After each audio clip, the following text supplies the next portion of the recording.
All right, folks, good morning. Good morning. If you could find the table with your snacks on it, we're going to start. As I say at the church conferences in the Gateway Central District, I do not know any other way to say we're going to start other than we're going to start. So we are going to start. Thank you. I'm going to take you with me to all my meetings. Well, welcome to the Get the Name seminar. Bob Farr is here. Everybody say, yay, Bob. Yay, Bob. Still loved in the St. Louis Gateway Central, Gateway Regional. Going to say a couple things. I'm going to pray us in. We're starting right on time, and we'll be done at 12:30. There are snacks over here, and the restrooms are out that door and to your left, right in the alcove. Men's on the right, women's on the left. There's also names that say men and women, so you can figure it out, right? All right. We've got handouts. Bob Farr's, some of his books are for sale over there. They're $10 if you got cash, or take the cash. If not, you make out your checks to the Missouri Annual Conference. What books we got? We got Get Their Name. We've got 10 Prescriptions and Renovate or Die. Best title of any book in history. All right. Other than the Holy Bible. We'll go with that, the best book. All right. We good? That covers everything for you, Bob? That's an introduction. We all know Bob. He requires no introduction. He's one of those types of people that everybody knows Bob here, right? By reputation or official or books or all right. Well, I'm going to pray for you, and then we're going to have a great day today. And we appreciate you coming, and we appreciate Bob coming, and we're going to get a blessing for sure. So let's pray. Gracious God, give us some grace that we can actually be here in this moment. We came with things undone, and right now we feel the pull of things we still have yet to do today and this week and in our lives. But for these moments, open us up, center us in, that we might be able to learn a way to make our lives and our churches and really our world more hospitable for others to learn about how much God loves them in Jesus. We're thankful for every person here today. In Christ's name, amen. And we're going to introduce now Bob Farr. Let's say, yay, Bob, yay. Thank you, Pastor Sherman. Good morning. And welcome to those who are streaming with us online. So we're experimenting in the Missouri Conference today. You're the guinea pigs that we're putting this as a live stream and beginning to practice that kind of work out of the conference office. So we're glad you're here today at Manchester and a part of our time together. So as we start, I do this all over the country when I start a workshop. As we move along today, I'm going to assume you're adults and you can get up and move about and do what you need to do to be comfortable. I know these are just really comfortable chairs, so you're not going to offend me if you need to move about, stand up and do that. I'm a church planter, so a little noise and ruckus is what I get used to anyway and bored with. Secondly, though, ask questions along the way. Jump in. Don't just sit there like a knot on a log and looking at me. It's just feedback and talk back to me and ask questions. And not everything I say do you need to go do. In fact, if Bishop Robert Snazy were here today, he'd say that to you. And don't believe everything I say. And don't, for God's sakes, don't go do everything I would say to do. At least it would get you into trouble. You have to take what I say today and what we talk about and mix it in your own place.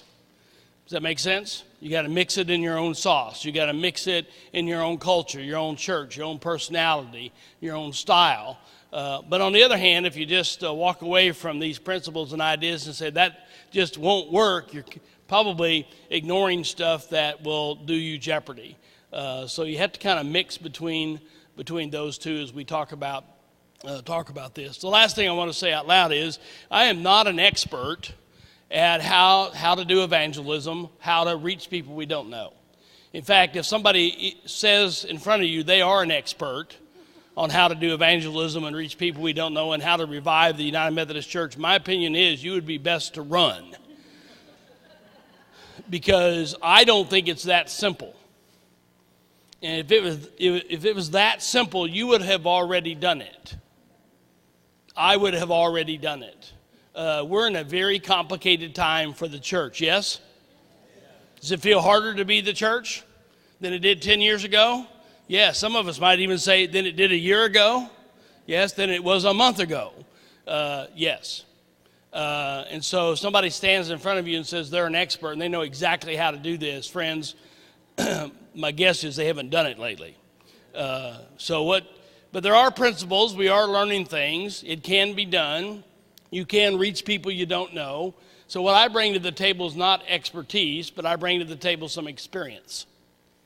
Some experience, good and bad, some experience, success and not success. So for every success I talk about, trust me, there are like 9 failures prior to that success of trying to reach people we don't know and trying to help the United Methodist Church find its life again and be relevant in our culture to do that. So just want to put that out there. And so as we move along today, we'll probably take a break midway so you can get up and stretch, and then we'll be done at 12:30, whether we're done or not. We're going to stop because my grandchildren are at my house at 2 o'clock today, and I'm going home whether we're done or not. So that's my thing. So I've had a pretty great week. I'm not from St. Louis originally. I'm from Kansas City. So my minor league team in Kansas City beat everybody else. So I'm pretty excited. And it's a Missouri team, I remind folks from St. Louis, though they hate to admit that. And if I have to wait 30 more years for this to occur again, I will be 86. So I'm happy it's here, and I'm gonna be happy about that. And so it's been a pretty good week, and what a great day God has given us. So let's just jump right in to get their name. I've had people tell me that's a very strange title. It doesn't really reflect what the book's about. The book is about how to do evangelism without being weird. That's what the book's about. But you can't use the word evangelism in the United Methodist Church because nobody will read it. And it scares everybody, and it's kind of freaky to most people, and we haven't done it in 75 years. So it's very hard to talk about. So you will see the word evangelism sparingly in the book, mostly because it's our 4-letter word. So I just don't use it, and it just scares folks because most of our view of what evangelism is, let's see if I test it with you, is that weird stuff we see on TV. Y'all have goofy channels where you live, where the religious folks live at? And you see that stuff, and people see that stuff. By the way, they don't separate out, oh, that's not the Methodist Church. They just see religious people and lump everybody together. And we see that stuff, your people see that stuff, you see that, and we say, if that's what evangelism is, I'm not doing it. Right? So it has looked like to us that the 2 choices in evangelism was to do the weird, goofy stuff, which was somehow I got to find people, give them the gospel, wave my Bible at them, and give them the 5 spiritual laws, whatever they are. Or the other option seems to have been for most of us is to do nothing. Right? Because I'm not going to be that. And the truth is, for the last 75 years, maybe even 100, most United Methodists, by the way, and most mainline Protestant Christians have chosen the do nothing. Because I'm not going to be weird. And so we've done nothing. I would like to propose to you today that there's a middle ground between being weird about it and doing nothing. Because if we keep doing nothing, then what we've done is let the weird folks take the podium. And we've become irrelevant in our culture. And it's become harder and harder for people to even think about Christianity as some sort of a vital tool in their life. Are you with me? So what is that middle ground?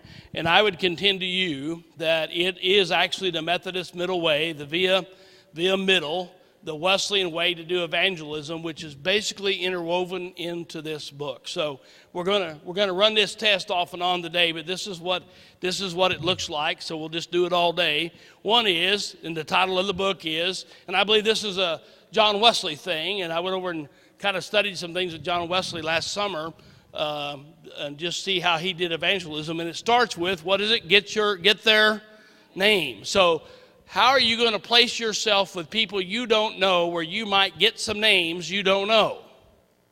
That is step one. It's not about being weird. It's not about doing evangelism. It's about, can you spend some of your time, disciples of Jesus, with people you now don't know, getting to know them. And it starts with getting their name.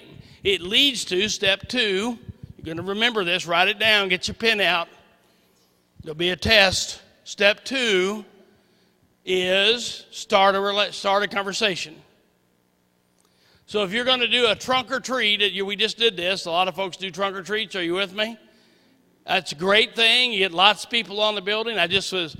Kendall Waller was just talking about they had 500 kids at Missouri Church in Columbia, whenever that was last week, and trying to figure out, and it's a struggle, how do I actually get some names? Rather than they just flow through our parking lot in our building, rub elbows with us, which we used to think if they did that, some of them would see how nice we were and come see us on Sunday, right?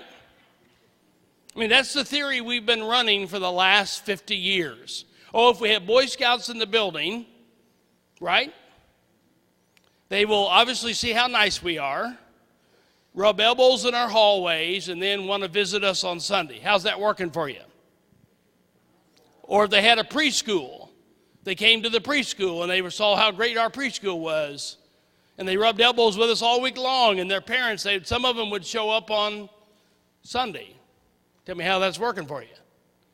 Now, you could fill in the blank with whatever program you were doing, whatever thing that gets people through your building, and mostly what we were thinking was, if we were open 24/7 and a whole bunch of different people came through the building during the week, they would see how nice we were and give us a try on Sunday.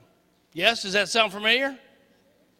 And by the way, don't feel too bad about it. It worked for a time. I mean, honestly, that's how I built my new church in the 1990s. Put a great worship thing on Sunday morning, put a product on the stage, open up the door, be a community church, have all kinds of people come through the building. They'd see how nice we were. Come on Sunday, it's a good product. And it grew to 600 people. You couldn't do that today to save your soul. You could have a nice product on the stage. You could have great worship, great hospitality, all ready to go. You could have your door. People could even come through your building all week long, and there would be 30 to 40 of you on Sunday.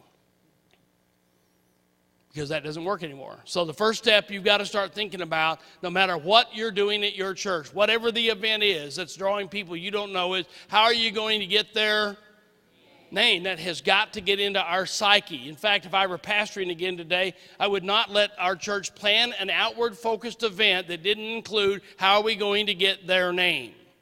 Are you going to get all their names? No, you can't even handle all their names. You just need to get some of their names. And then you got to ask the next question. How are we going to actually start a conversation with these folks? That's a whole different question yet. You can get names. Anybody done this? Ever got that list of names and go, now what? Now, the now what historically has been in the last 10 years, send them a postcard.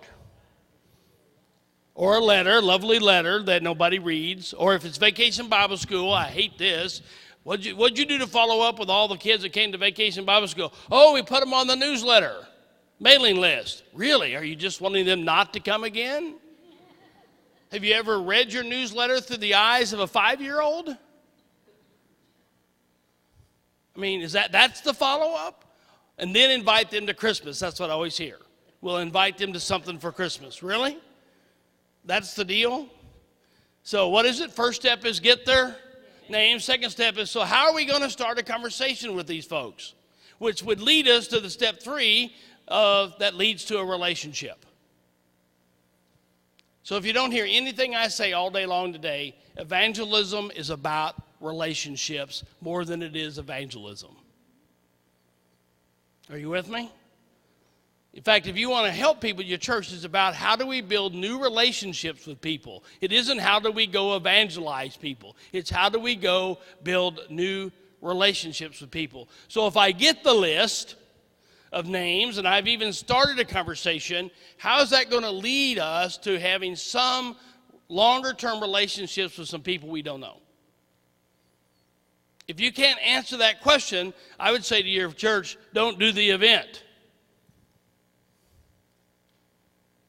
Now, church, we're not too good at that. we would like to just have the event and not do the rest. Because Methodists are really good at events, even if they don't work. Even if we cry about we don't have enough volunteers. Even if it takes too much time. You just try to kill an event and see what happens to you. Can I get a witness? Yeah, there's a witness in the room. It's a funny thing with us, isn't it? All right, get their name, start a conversation. How's that going to develop into a relationship? So we'll come back. This is the key thing. If we can't figure out how to build new relationships with people we don't know, our church is going to die. And it should. And it should. The mission of the church is not fellowship. The mission of the church isn't just to be a building. The mission of the church is what? Do you know it? To make disciples of Jesus Christ for the transformation of the world. That means we have got to start relationships with people, have relationships with people we do not know. Now, the problem with most of our churches is they're aging in place, as I am. And the older you get, the smaller your circle of influence becomes. And in most of your church, if you would say, go start relationships with people you don't know, I already know the answer back. Do you know what they'll tell you? Everybody I know already goes to church. I used to think they were lying to me. I've concluded they were not. It was true. Everybody they knew. You see, the older you get, the smaller your circle gets. Right? So when I had little kids at home, my circle was a lot bigger. When Joe and Amy were in elementary school, guess what? I had all kinds of contacts as a pastor with the elementary school. Why? Because you had to. It placed me in with all kinds of people. I was the crossing guard thing, guard. You just volunteered for stuff. You saw all kinds of people. And when they got out of elementary school, I lost all those connections. And then in high school, you had a few less. And then in college, a few less. Gone from home, a few less. Are you with me? And if you found my mother, who's 77 in Sedea, and her world has just continued to shrink and shrink and shrink. Right? And so people do say, I don't know anybody that's not already here because this is my circle. And so it is hard to imagine, well, how do you step out of your circle? And you have to start helping people imagine what would that look like to step out of your circle into a circle you don't know. And for most of us, that's a really scary step.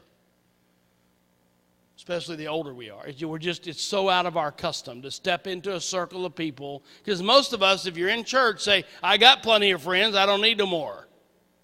We don't say that out loud, but our behavior says it. Right? So you got to figure a way to help us all step into some new So at your church, it's a funny question. It's not a programmatic question, but how are you going to help your church, your people in your church, yourself, pastor you? If you're not careful, you'll hang out for the rest of your life with United Methodists. If you're not careful. And they will love it, and they will reward you for it if you take care of them, but your church will continue to die. You can be the best pastoral care pastor God ever invented, and people will love you, they will give you raises, pastor, and your church will continue to die. In fact, if you start stepping out of that into the other thing, the church will give you some grief. But if you don't, your church is going to continue to die. We got to find ways out of our circle into other circles. And pastors, if you're not practicing that, your laity are never going to practice it. They only practice what we model. Okay, so how do you build new relationships? Which leads to a moment, are you with me?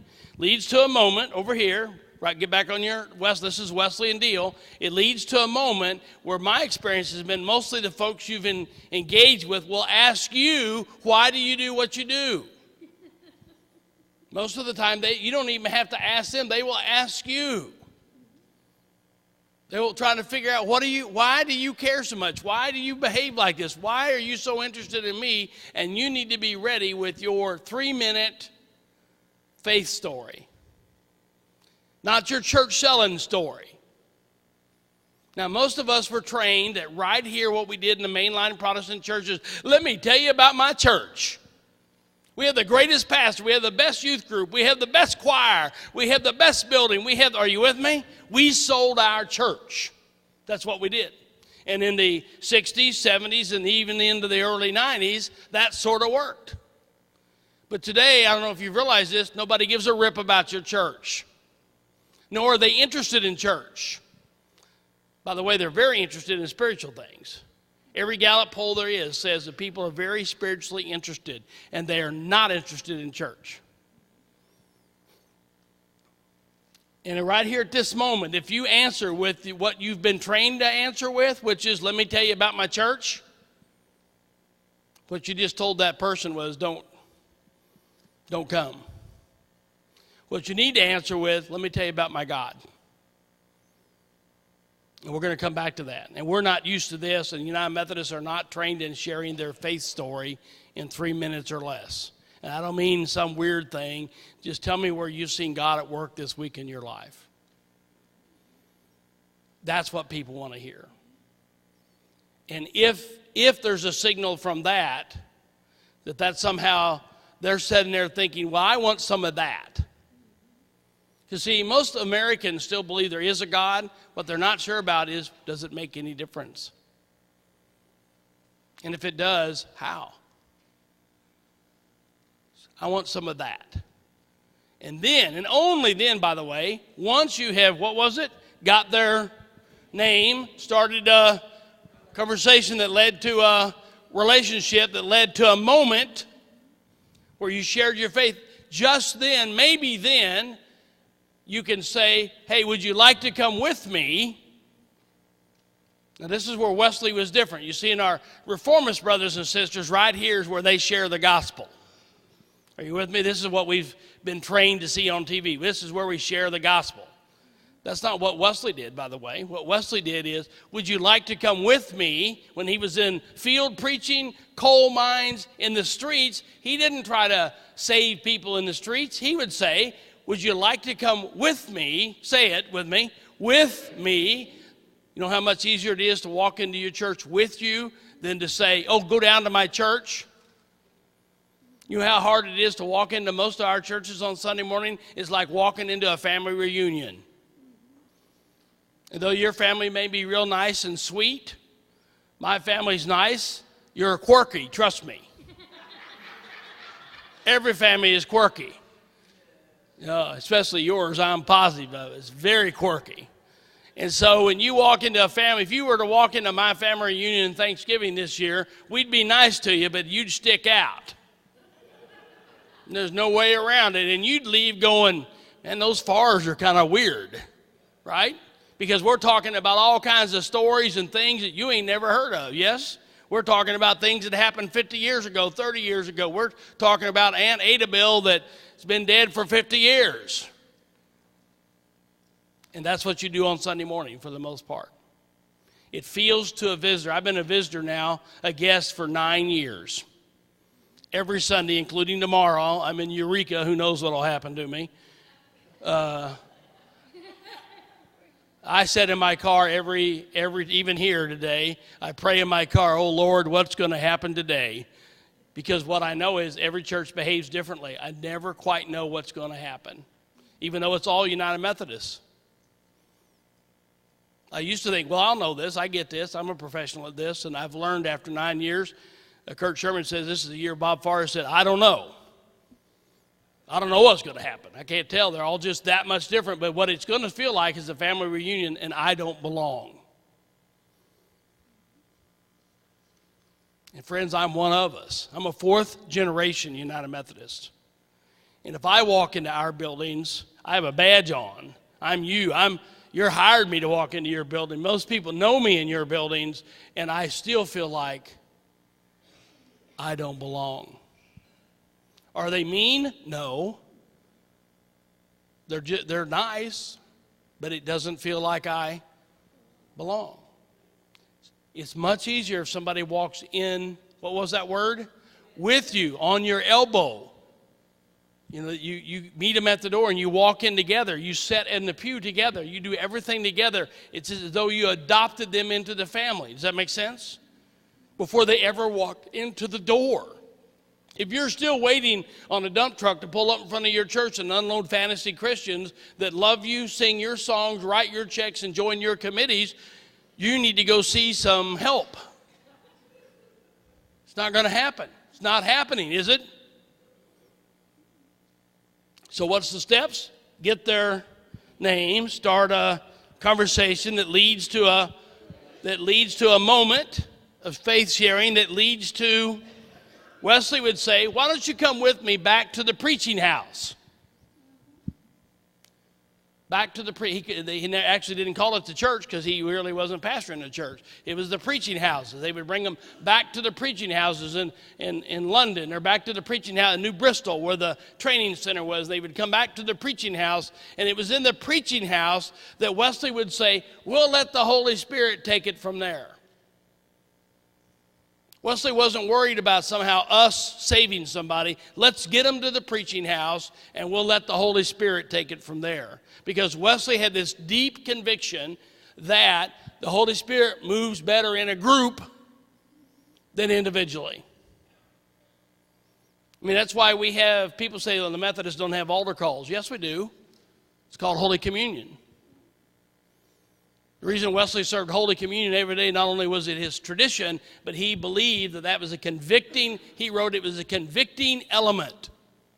It was our call to be closest to God. And if you could just get somebody to the preaching house, preach the word, serve communion. Communion was our altar call. It was where people would come down, and Wesley say, the envelope between earth and heaven gets the thinnest. That was our altar call. That's why he served it every time. That's why, by the way, our altar, our communion is not open to everybody just to be nice. It was open to everybody because Wesley believed that was the biggest chance the Holy Spirit would move and convict somebody. So how could it not be open to everybody? See the difference? That's the Wesleyan way of evangelism. It isn't street evangelism. It is street relationships that lead people back to the preaching house, that allows the Holy Spirit to move in a bigger group and be convicted through Holy Communion that God is real. Are you with me? Now, the sad thing about this is most United Methodists do not even know this. Did you? We have bought into the reformist idea that if we don't somehow, we take the burden on ourselves to somehow we got to save them, somehow we got to convert them, somehow we got to tell, and then we just shrink from that and go, whoa, I'm not doing that. I don't know enough. I'm not a real enough Christian. I don't know my Bible. I don't even carry my Bible. Are you with me? And so we do nothing.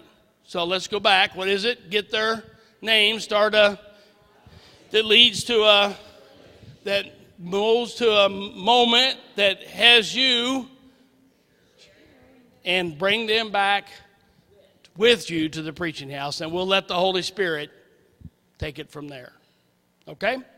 So that necessitates a couple things that's in the book then. If that's our way, if that's the way we were actually, quite frankly, most successful with John and Charles and Francis Asbury, which is the times that we were most successful, then maybe we ought to go back to it. It isn't this other stuff you see on TV. It's this sequence. So if that's the case, what do we got to do? And that's what's in the book. What do you need to teach your congregation? What do you need to teach yourself? What do you need to be doing to help us kind of enact the Wesleyan way of reaching people for Jesus Christ? So I'm going to change this. I keep saying that I haven't done it too. It's really missional evangelism. It's not mission versus evangelism. Friends, we've done some huge mistake to Wesleyan theology and separated missions from evangelism. Over here is the evangelism team, and over here is the missions team. Wesley never did that. Wesley's great genius was it was both. They were tied together. It was missional evangelism. It works best together. rather than we've done I think it's a heresy that we've separated, let's go do missions. Think about that in your church. Let's go do missions. Without evangelism. Most of us don't even have evangelism anymore. We just go do missions. We've got to put the two back together. Actually, I started to really learn this. I'd like to take credit. I figured this out, but Carol Meyer was an associate at Church of Shepherd, still is, I guess. She led all of our mission stuff, and we were just doing the typical mission stuff. There goes the mission team, mostly to Mexico and other places, and build habitat houses. You all know what you do all sorts of collects. Methodists, we collect stuff and give it away, but we don't actually talk to the people. We just did all kinds of stuff, but Carol had a great insight that when you go on a mission trip, there's two things you got to do. One was the task, and one was the mission. And most of the time we confuse the two. The task, by the way, is not building the house. The task is talking to the people, or the mission is talking to the people. The task is building the house. She made me so mad one time I couldn't think straight, and I was a senior pastor thinking, you can't tell me this. She said, you're going to go to vacation, we're in Mexico, you're going to go to vacation Bible school and spend a week playing with the kids. I said, no, I'm not. I came down here to do mission work. I'm building the house. I like to build the house. When you're a Methodist preacher, you rarely see any results. So when you build a house, you can actually see a result. There's the house, right? There it is. That's why I like being a firefighter. You either put it out or you don't. It's real clear. It either burns or it doesn't burn. I like it. But ministry, it's real cloudy most of the time.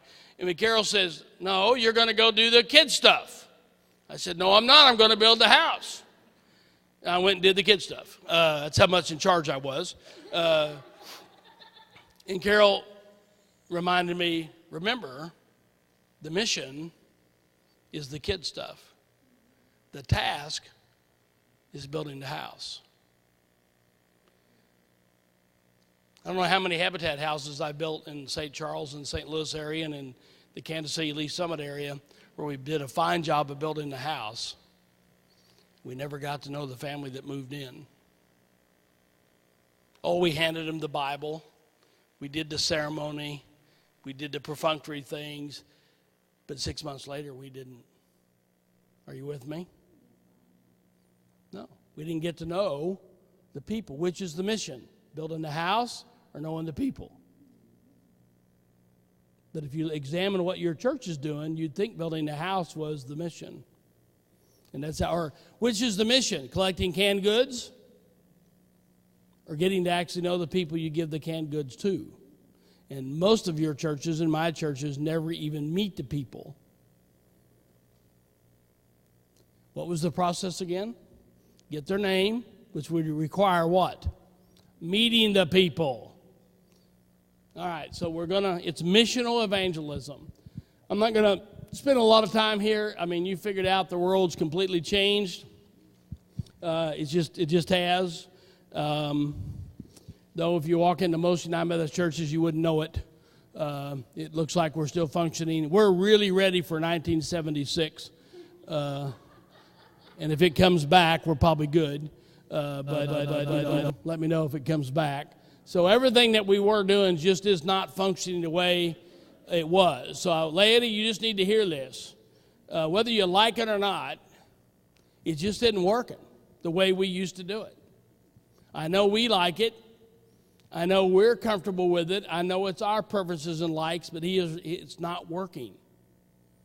By the way, it's not working for lots of things. My wife's getting ready to retire, and so we are messing with retirement stuff. Anybody doing that? Done that? And so messing with, all the investments and insurance and this, that, and the other. And so the guy we've had insurance with forever said to me, Bob, and it's a new guy. A guy I had was in Kansas City. He said, the insurance business changed about 20 years ago. That's the last time I looked at my policy, by the way. And people don't do insurance the way they used to. In fact, I'd be out of business if I was still selling insurance the way I was selling insurance in 1983. And I said, oh, you've been to the church then? Because the church has the same problem. It's just changed. People have changed. Needs have changed. What's relevant has changed. It doesn't matter whether you're selling paper products or talking about Jesus Christ. People don't perceive it the same today. Doesn't mean it's not relevant. It's just people don't. By the way, we perceived it differently than 2 generations before us. All right, so it's changed. Friends, the 2 things you got to work at your church, if you're going to make this work, is you have 2 mission fields. Every church has 2 mission fields. And if you neglect one or the other, your church is going to continue to decline. And when you're in an established church, it's a mix of these 2. The first mission field, you have to deal with those you already know. That's the folks that are already gathered in the room. Everyone, how many pastors in the room? Raise your hand, pastors. When you arrive someplace, you have a mission field that's inside the building. If you don't help them figure this out, they will help you figure out a new zip code. They won't let you do what needs to be done. They will get you somewhere else. And if you don't understand that you have to help the congregation along you have inherited. You have to. Now, if you spend all your time there, which they would want you to, by the way, every church I've ever gone to, I've been doing this for 37 years, it said, we don't mind if you go out there and get new people after you've taken care of us. Sure. Problem with that is that's 110% of my time if I let it. And by the way, they will reward you for that, and you will be beloved. But again, your church will continue to decline. But if you ignore it and don't understand, you have to bring your congregation along. You have to help your congregation get deeper and move along with you. They will throw you out with the bathwater, pastors. And laity, you got to understand it's a mix of both. If you demand that your pastor spends all of his or her time taking care of you, your church, you're going to feel good, but your church is going to continue to die. And you're going to ignore the other one. Over here on this end, those you already know, you got to help. What do you got to do with the folks we already know? Help them grow deeper in love with God. Now, when I first put this up, I don't know even how to say it. I thought, well, okay, aren't most people in church in love with God? I've had people ask me that. And my experience is, no, they're not. They're in love with the church. Nothing wrong with that, but they love their church. In fact, most people I find haven't opened the Bible lately, but they love their church. I could remove every Bible from most churches and nobody'd notice, but if I moved a picture their grandmother put on the wall, you would know instantaneously.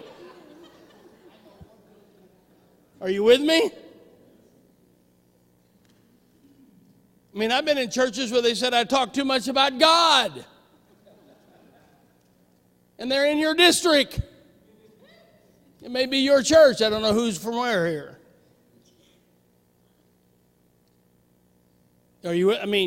I've come to understand the hard way. No, we need to help our folks fall back in love with God and not so much in love with their building and their church. Not that I don't love buildings and churches, but friends, we need to be in love with God. I'm remembering in Revelation one of the charges against the church of the 7 churches was you have forgotten your first love. I think that must be the United Methodist Church. I think we've forgotten our first love, which is Jesus Christ. Not the church. The church is a vehicle. It's like going to the airport. It's not a destination. Now, airports have gotten very confused about this, I think, as well. There's a lot of airports, especially in Chicago and Atlanta, that think what the airport is a destination. Because you get in them, you can't get out. I've had this experience flying a lot in the last 6 years. And friends, we've gotten confused that the church is a destination, and it is not. It's simply a connector from where people were to Jesus Christ. It's not the destination. It's the connector. And airports that I love the best get me from where I'm going to where I want to be as quickly as possible. It's a connector, not a destination. And we've confused that too. So we got to help our folks once again love God and be in love with each other. You don't have to work so much on the bottom part as you do the top part, though we have a lot of churches that don't really like each other either. Number 2 mission field is those you don't know yet. And if you're not careful, you'll have no time left over to do this. And with this group, the folks you don't know yet in your mission field, so the first thing your group's got to decide, what is your mission field? Most churches have no idea. So what is the area you're going to target and work? For most of you, it's going to be your local school district. It's going to be, if it's a big school district, if it's a suburban church or city church, it's going to be around the local elementary school that's nearest to your church. That's going to be your mission. Now, in some of our communities where busing is going on, even that doesn't work so well. Are you with me? But those are your best identifications. If you don't know what that boundary is, every elementary school has a boundary because that's their bus routes. That's the walk route. And that mostly is, or 2 elementary schools, that's your mission field. And that doesn't mean everybody you have lives in the mission field. In fact, you'll be lucky if the folks that attend your building actually live in your mission field. If you're not careful, they save the building in the mission field, but the church moves somewhere else. Because the church is, what did you learn in kindergarten? The church is the people. Most of us made a commitment to keep our buildings where they are. Yeah, you kept the building, but the church moved. And then we're all driving back to our fortresses in the communities we used to live in. And friends, that will not grow a church. You got to live in the mission field you're in, or you got to live with the mission field you're in. So that's your, figure out what your mission field is. Do people come outside of your mission field of your church? Sure. Do people live outside? Sure. But where you have limited time and resources, limited time and effort, where are you going to spend it? Spend it on your target. So if you don't know what that is, the first thing a church has to do is decide, where are we going to spend our time out in the mission field? And a lot of you, that's going to be taking traffic patterns and going, well, our mission field's bounded by 270 or Telegraph Road or Manchester Road, or are you thinking with me? It may not be a square. It may be it's about traffic patterns and where people go and that kind of stuff. You need to know that because that's where you need to focus your effort in field 2. And when you get out into that field, we got to reverse what we were trained. I was trained to help people believe first, then they would connect, and then they'd feel like they belong. Nobody does that anymore. The first thing people need to do is when they walk into your door at church, they're not worried about what you're believing and preaching, is can I belong here? I don't mean membership. If you're still worrying about members, quit it. You don't need any more members. In fact, if I had a magic wand in the United Methodist Church, I'd do away with membership. It'd be gone. Membership denotes privilege, and we've taken that till its fullest. We need servants of Jesus Christ. We need missionaries, not members. So what we need is folks who come in and go, wow, I think I could belong here. I feel at home here. I feel like this is where I could be. I love Matt Miosky's line, you got to pass the hangout test. I look in the room, and I'm looking at you all right now. I'm wondering, here's what I'm wondering. Could I hang out with you all? Or could I do life with you? Could I imagine myself growing old with this group? And if the answer is no, I can't imagine that, guess what? They're not coming back. It doesn't matter how good your music is, or your preaching, or your building, or how nice your stained glass windows, or you got whatever. Friends, if they can't look around the room and go, wow, this would be a neat group of people to hang out with, they're just not going to let you do it. And neither do you, by the way. We all do this hangout test. We walk into places and our brain starts figuring whether this is a place I could find life in. Yes? So they got to belong. They got to connect, then belong, and then believe. So the connect part is how you even going to connect with people you don't know. We'll get back to that. Does that make sense? Questions about this? Now, friends in an established church, are you going to spend 50-50 time here? No, the church won't let you. So probably in most of your churches, pastors and laity, if you're spending 75% of your energy over on the people we already know and 25% over here, my guess is you can grow your church. And that's probably about as good as you're going to do on time-wise and effort-wise, money-wise. You look at your budgets at your church, and I guarantee you they're 99%, let's feed us. So just even a quarter, if you could get to pastors, you ought to be spending 10 hours a week over here with people you don't know. One of your days. Now, maybe it's not a straight day, but the equivalent of 10% of your time or 10 hours of your time. Laity, where's your 1 hour? You know, we used to say spend 1 hour in worship and 1 hour in service. Well, that 1 hour in service needs to be trying to reach people you don't know. Where's your hour this week? Where's your hour this week, laity, that you can hang out someplace where you're trying to make connections without looking like a stalker? Because that doesn't work out well either, so unless you want to do a new kind of ministry. So how do you make those connections? So it's probably 75-25. Most of your churches are 90% over here or better, taking care of ourselves. And our apportionments, we say, well, that's our missions. Well, great. All that's doing is taking care of the rest of us called Methodists. So very little of it's on out to the world. All right? So the book looks at these things, kind of observations, kind of what we've just been talking about. Inwardly focused churches usually practice trying to connect those who have been disconnected. So every church I've ever gone to, when I first get there, every laity has told me this: you need to get back to people we've already lost. Every church I've ever gone to, that's the first thing they tell me. You got to get back to people we've already lost, Pastor. If we could just go visit all the people on the inactive list. Well, you want to have a bad day, start that phone list. Can I get a witness? Anybody tried that? And you can spend a ton of effort there and time, and you'll get some back maybe, and maybe they don't need to be back. You ever thought about that?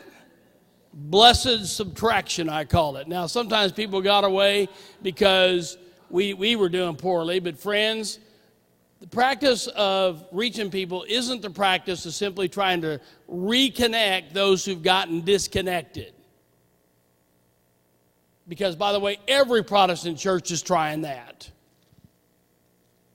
Now, I'm not saying those people aren't important. I'm not saying that. But if it's more than 6 months since they've been gone, here's a news flash: they don't like you. They're not coming back. What you can do best for them is bless them to a different place. All right? Outwardly focused churches know the practice of evangelism is actually trying to reach people who never were connected, who never did know anything, who never have an experience, who've been unconnected the entire time or been unconnected for a very long time. And we got lots of that in St. Louis because we have a large Catholic population this is the culture here. There's a lot of disconnected people that have not been connected since they were baptized as a baby. And so they almost do fall in that camp of unconnected. And we have a lot of our folks that way. But it cannot be, let's go after the folks we've already lost. It's got to be, how do we reach the unconnected? And the pool of church people that know our customs, that like what we do, is dramatically shrinking. Dramatically, friends. I mean, it's just, in every Protestant church in this city is looking for white, older Protestants who like church the way we used to do it. Every church is looking for those folks. So and that's a shrinking pool. And if you're still focused on membership versus discipleship, you're focused in the wrong place. Growing churches today, missional churches today, understand the scorecard that you now need to keep isn't about how many members you have. It's about how many disciples are you making. The end product for the church isn't, oh, I'm a member. It's, I am a follower of Jesus. And that's a shift, and I get that. Because most of us, including me, grew up in a time when we actually said the end product was church membership. We thought it was a victory when somebody joined. That was the end product. Oh, they joined, we're done. They're here. We're just going to hang out and fellowship till Jesus comes. That's what most of our churches look like. We just fell into fellowship for the most part is our mission, and people join up to hang out and fellowship till Jesus comes or till we go to Jesus. But most Methodists would prefer that one. Are you with me? That's what we've been doing. Friends, that's not really biblical. It's not really Wesleyan. Wesleyans understand that the end product was a disciple of Jesus Christ. That was the end product. And that is a change for almost 100% of our churches. And it's not an easy change. We can say it, we can speak it, but our behaviors all say membership, membership, membership. All right, so here's what evangelism, building authentic relationships. Did I say, what's the key word today? Relationships. It's all about relationships. So we're going to talk about how to find and share your story. And we're going to talk about in the first section of the book, so the Get Their Name book, if you have it. I'm not here to hawk books, but while I'm here, I might as well hawk a book. I didn't actually bring very many to sell, but there's a few there. And there's a workbook that goes with this. You can get all this online at Amazon or Abington. The first third of the book is about how to teach your congregation 4 steps. So if you're a leader from your church going, well, how do I change the culture at my church? Because that's much of what we're having to do. We are having to recraft the culture of the church. And the first third, this is in 3 sections. The first third is about how do I equip my church to find its story and equip my folks to find their story. Why? What was the schedule again? We're going to start with Get Their Name. It's going to go to start a conference that leads to a moment where you got to tell your story. Then it leads to, would you like to come with me? Say it. With me back to the preaching house. Most of our folks, when they get to the moment, they will sell the church every time because they have not told their story in a generation. And they don't even know what that doesn't mean they don't have one, we just haven't practiced it. And so the first third of the book talks about how do you get the story back into our folks, into yourself. And we use an illustration of school, elementary, middle school, and it's just an illustration of how to do it. It doesn't mean being at school. The middle third of the book, by the way, if we get there or don't get there today, is about, well, how do I actually connect with people out here in the real world without being weird? The last third of the book is, if you're going to go to all that work, dear friends, and then somebody shows up to your church on Sunday and it isn't very good, you just wasted all that time. So the back third is about, are you ready for a guest? And quite frankly, friends, as much as we've talked about this in Missouri, it is still disappointing to me how often I arrive at a church and they're no more ready for a guest than they were 20 years ago. We're just not. We're still having our family reunions. And so the back third of the book gives you some practices, some evaluation tools, and we won't get to that today, but please read it because it's about, are we actually ready for a guest? And we got to be ready for guests. Because I really still believe what hinders most lay people and even a lot of clergy from inviting people to their church is they're not confident that somebody would have a good experience when they got there.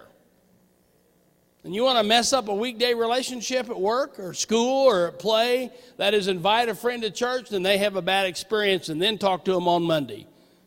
Tell me how that works out. It actually changes a relationship. And so what most lay people learn to do is not invite anybody. I'm not taking the risk. Because the Sunday morning experience, they didn't have confidence in the Sunday morning experience.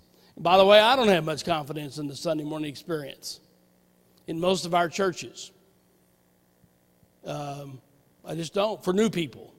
It's fine if you are already connected, and that's already your home. We're a generational church.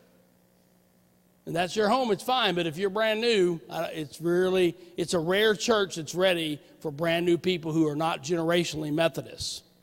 So let's just run a little test here and test you all. I think you'll probably pass the test. How many of you, let's see, how many of you grew up, were born in the United Methodist Church or one of the versions of the United Methodist Church? Kurt, can you help me? Can you count? Do you know how to count? Come on, Diaz, get up and count. So keep your hand. Kurt, count for me. That's what I do best. You know, I have the gift of agitation. You know that. You're counting. Yeah. Keep your hand. So if you grew up or were born in the United Methodist Church. So I was baptized on day 3 of my life in the Creighton United Methodist Church in Creighton, Missouri. That's an hour south of Kansas City. It's a church of 50 people on Sunday in the 70s. On a big day, there were 50. How many? 21-ish? Yeah. Well, can you keep that in your... So how many of you were born or raised in some other tribe? Presbyterians or Baptists or Catholic or something else, but you were born and raised up in that tribe. So I was baptized day 3 as a Methodist. How many? 19. So we have 21 and 19. What's that make? 40. Just checking. I don't count. I'm a liberal arts major, so I don't do math well. So that's 40. So the two of you, I have 2 sets of hands up, right? We who grew up United Methodists, raise your hands.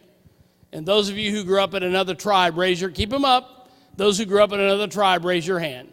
Look around the room. What do you see? Don't look at me, look around the room. What do you see? 98% of us, not them, that would include you, got their hands up. What does that tell us? We're tribal. That's why I call us a tribe. We're generational. And if I went on down my experiment, I often ask, so how did you get to that church? And most of us would say, well, I didn't get there. My grandmother and mother carried me in. Right? By the way, and my mother was carried in by her mother, and her mother was carried in by her mother, and her mother was carried in by her mother. We're very much generational. And so we have very little experience, and we spend a lot of time in meetings like this talking about those people out there. And we think we know who they are and what they need, and we've never been one of them. We all think we know what the guests need. You've never been a guest. You always were. It's very different when you never were and you walk into our deal. You see, it just is. It doesn't mean you're bad. It just means we don't have any experience. I didn't have experience of doing it. I thought I knew. I mean, I've planted 2 churches. I've transformed a rather large church. I've built 3 of the best greeter systems in the state of Missouri in my 37 years. But what I didn't understand until I took this job was I didn't really teach my churches how to actually connect. There's a difference between greeting and connecting. Do you need greeting? Yeah, a lot of you could use greeting. If you're going to be guest ready, you have to learn how to actually connect people so that they can belong. And most of our churches are not prepared for that because why? We grew up with it. It's a generational church. And so if other people who are generational walk into your church, they don't need so much of that. They already know. But those folks are pretty small group. So let's do step 1. In the first part of the book, step 1 is, so how do I help my congregation find their story? Because I think this is where we need to start. How do I help them find their story? I believe it starts with taking the one thing that United Methodists already do very well, and that's missions. How many of your churches already have service projects? You do. I mean, you have good stuff. You collect cans, you collect shoes, you collect backpacks, you do there's a laundry, right? I bet if you stopped at your table now and made a laundry list of all the things you collect, put together, and give away, Easter baskets, Christmas baskets, turkey. I mean, one of the big things at Church of Shepherd was a big turkey thing for the basket. Are you with me? It would be, United Methodists have a laundry list, and we love doing this because we're trained in the Wesleyan way of doing good works. Yes? Doing good deeds. What we rarely do, though, is add the good word to it. First, we normally do all this stuff and don't get to know anybody. We don't even talk to the people. In fact, we have this wonderful excuse that, well, we can't go see the people we're handing the sack of grocery to because that would be against the rules. You know, that there's a privacy thing there, and you can't know that. Joachim and Ann used to tell me that in St. Charles County. Well, you can't know who the people are. Well, you know who the people are. So, we decided we weren't going to give them any more food unless we had a chance to go meet the people. Guess what? They came our way pretty quick. Well, I guess you could meet some of the people. So how do you meet the people? Step one is look at the things that your church is already doing. We'll stop here, kind of take a break, and you make a list of the service things your church already does. And ask this question. Could you pick 2 or 3 of them and take another step? Just pick a couple of them to take a step. What do I mean by the step? Anybody know what I mean by the step by now? How could I actually meet the people and just start a conversation with them? So if I'm going to hand sacks of groceries out to people, is there a way I can actually get to know who they are? I mean, if my church is, whatever your church is doing, if I have a preschool at my church, do you all know the kids in the preschool? My guess is you don't. Do you have people who are praying for those kids in preschool? My guess is you don't. I mean, there's a lot of people in your church that are too old to do anything, but they could be a prayer partner. They could pick the phone up and call the parents and say, hey, I'm the prayer partner to your son and daughter who goes to our preschool. What could I do to be helpful? So repeat that question to me. What can I do to be helpful? By the way, that is the evangelism question in step 1 every time. So if I had Boy Scouts in my church, I'd want to get all the names from the Boy Scouts. I'd want to get prayer partners for the Boy Scouts. I'd want the prayer partners to call each parent to say, hey, I'm your son's prayer partner at church. Man, we're just really glad they're in the Boy Scouts at our church. And then just so you know, I'm going to send a note to your son. You got to do that so people don't think you're weird and doing odd things. And, and then you need to finish that conversation with that parent by saying, is there anything else I could do to be helpful? And then next month, what are you going to do? You're going to call the Boy Scout. You go see the Boy Scout. You help the Boy Scout. See, we have Boy Scouts, but we don't do anything from the church side to build a relationship with the Scout. We just think they should show up on Scout Day and somehow get Jesus. Are you with me? I'm just using one example. That's an example of taking a good deed or a good thing we're already doing and asking, could our church take a step? Now, it could be the preschool, it could be a boy, it could be anything, some sort of a step that gets your church beyond just doing stuff to actually building relationships. Now, don't pick them all because you can't manage it. Which 2 things could we take a step with? And teach people to start asking that question, what else could we do to be helpful? It's adding the good word. That is elementary school faith sharing. Do I need you to invite them to church? No. In fact, don't invite people to church. Quit it. Sounds weird, doesn't it? Because you're trained like I was trained. The minute you get a hold of that new name is, hey, would you like to come to my church? We'd like to see you Sunday. And you'll just turn them right off. What you need to ask them, is there anything else we could do to be helpful? Now, friends, are you going to be able to answer that question every time they give you something? Probably not. But you could some of it. Don't ask it if you're not willing to try. I mean, just don't ask it because your integrity is at stake. So be careful asking it, but a lot of times you can help, and you got to say, well, we can't do that, but we could do this, or I could connect you to somebody that could. People need to see the church as helpful, not a church that's trying to get people to come so that you can have more people write checks to save your budget. I mean, if you're looking, you need more people to fill your pews to write checks to save your budget, why don't you just close now? Get the pain over with, because that doesn't work. So think of the things you could do at your church, or the events, or the things that are already running through your building that you could say, well, we have this every week in our building, and we get 30. Most people have no clue how many different kinds of people walk through the building, but we don't have a relationship with them. So pick a couple. So step one in elementary evangelism is draw up a laundry list of everything you're doing, or every event that you do, or from vacation Bible school to trunk or treat to ice cream social to turning butter or whatever it is you do, and ask the question, which two of these or three could we take a step with?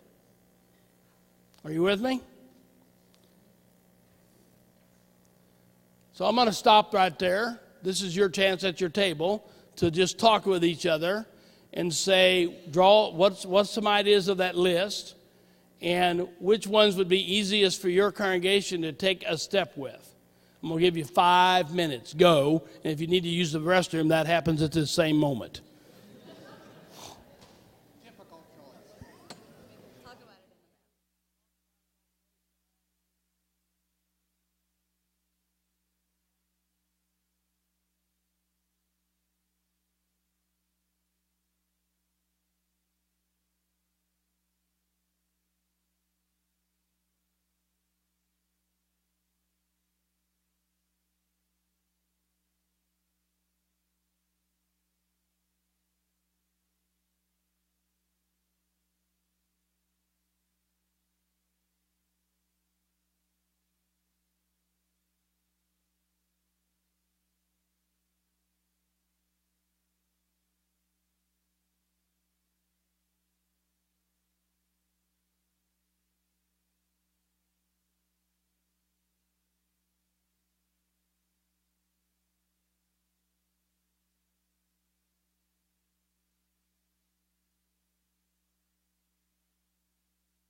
All right, your 5 minutes is about up, so we're going to get going here.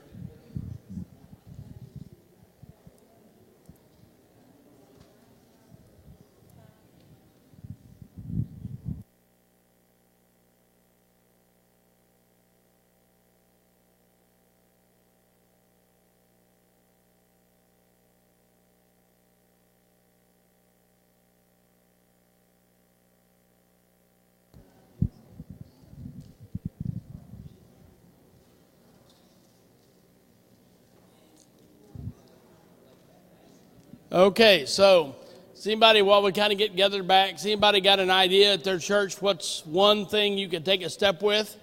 Somebody got an idea? What's one thing you could take a step with?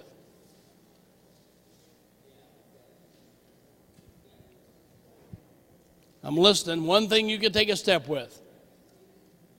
Yep, Ellen? What is it? Okay. So she's saying they have alpha courses and they could do more to reconnect with folks. What's another event or mission thing you're doing you could take a step with? Somebody just got one you had at your table. Yeah. Okay, taking a step with the scouts that are in your building. What's another step over here?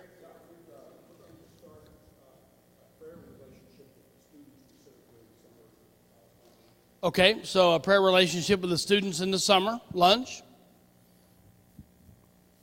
Anybody else? So I'll give you, okay, a dinner for the football team, fifth quarter they call it. Well, you could do any number of steps to go. My guess is you're having a dinner and they're going to football and that's what you do. Take another step. Yes, sir. In our church, one thing we do that I like, we have a circle of concern here about Farr food pantry. Every Thanksgiving, we invite people, the circle with his name. We invite them to it. The church members are asked purposely to set individual tables. Like we sit here, you sit there, so we're kind of So they're doing a Thanksgiving thing with their circle of care, but you could take another step where if I sat at the table, get somebody's name, what do I do about it next week? You're not doing that, so we need to follow up. So the greatest example of this I've seen that's changed lives is it's the Schweitzer Church in Springfield, Missouri. If anybody's ever been to Schweitzer Church, they bought the Ford dealership next to them years ago, I don't know when. It's set there. They used it for a variety of things. They have a great mission disaster response team there. They've got big mission. Their neighborhood around Schweitzer and Springfield is dramatically changing. And so they started using that building for mission stuff. And they started, in fact, having giving away groceries every week, twice a week. I'm probably getting the timing wrong, but they were giving away about 1,000 sacks of grocery a week, or a month.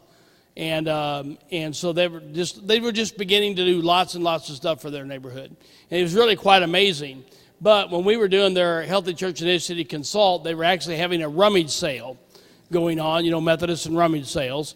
They were having a rummage sale go on in the center. It was just a warehouse. And so we wandered over there, and I had a lady wander up to me and said to me, do you work here? And, I don't know what my answer is, sort of. Do I really work here? I said, what can I help you with? And she says, I'm trying to figure out where this Schweitzer Church is.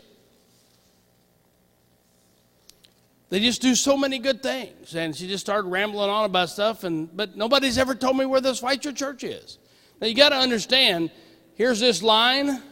Here's the Ford warehouse right here. There's an alley. It's not even a little street that actually belongs to the church. And then here's the church. So I stepped her out of the building at the back of the metal building door. I said, well, come with me. Step on the front. And I said, it'd be right there. She says, really? Nobody ever told me that. Now, friends, I wanted to go in the bathroom and throw up. Why is it somebody from the conference office had to tell somebody in Springfield in their building, there's the church? Because she said, she just rambled of all these good things they were doing. She just wanted to know where it was at. And yet, through all of those good things, nobody had even given her enough clue to know there's the church. And so it started us really down this line of, friends, we gotta do better than that with folks. And so one of the things that we did at Schweitzer was ask them to think about in their Tuesday, Thursday, if that's exactly right, but whenever they're doing their give away their groceries, would they ask their clients, would you like to have a prayer? And I got to tell you, they did not think that was a good idea. I got every excuse there was. You know, well, we give away commodities, government commodities. They won't let us pray for the people. You know, really? Has the government been by recently to check on you? I mean, it's what I'm thinking. You know, they gave me, well, it would clog up the line. Well, we have a lot of folks that would tell us that because we only open from here to here. And, you know, it would just mess up the, you know, Methodists. We're running people through to get their groceries. And then somebody said, well, they wouldn't want it anyway, you know. Making a really big bias about, well, they're poor people, they're not going to want prayer or religion. And I said, really? So I said, why don't you just try it for me? Just ask them as they get their grocery sack, would you like to have a prayer? And you could step them out of the line and just have a short prayer with them. And so, by the way, they tried that, and they were stunned. Again, I'll have the numbers all wrong, but a significant group of the folks who were coming through the line, not only did they say, yes, I'd like to have a prayer, the biggest thing the church stumbled around with was, oh, we'd have to have prayer people. By the way, here's what it led them to do, to stand up on Sunday and ask, is there any prayer partners that could come over when we're doing the giving away and pray for people? By the way, they had so many people step out of line, they finally decided we ought to give a little privacy, and they built a prayer room. And then the prayer room led, well, if we got a prayer room, when they started asking, what's that question? What else could we do to be helpful? They discovered all kinds of things, of course, that they need to be, and they even put in a room for client services, and they started doing other things, which led us to going, I wonder what would happen if we started a worship service in here for folks who maybe don't feel very comfortable in our nice, richy congregation, you know, UMC, upper middle class, and they feel better over here in this warehouse, and the church raised $500,000, by the way, to remodel the warehouse so it looked like quality. Just because you're challenged economically doesn't mean you ought not to get quality when you arrive at church. And they would walk into the warehouse, and they've got a quality. It's called the Church at the Center. By the way, it's the Mission Center. And the Church at the Center, which is Schweitzer Church, but it's Church at the Center, meets now on Sunday evenings. They serve a meal, and they get 80 to 150 people every Sunday night for worship. They've now got a pastor doing that. They get an entire ministry around this, and most of these folks live within a mile of the church. 3 years ago, none of that was going on. It all started by asking, would you like to have a prayer?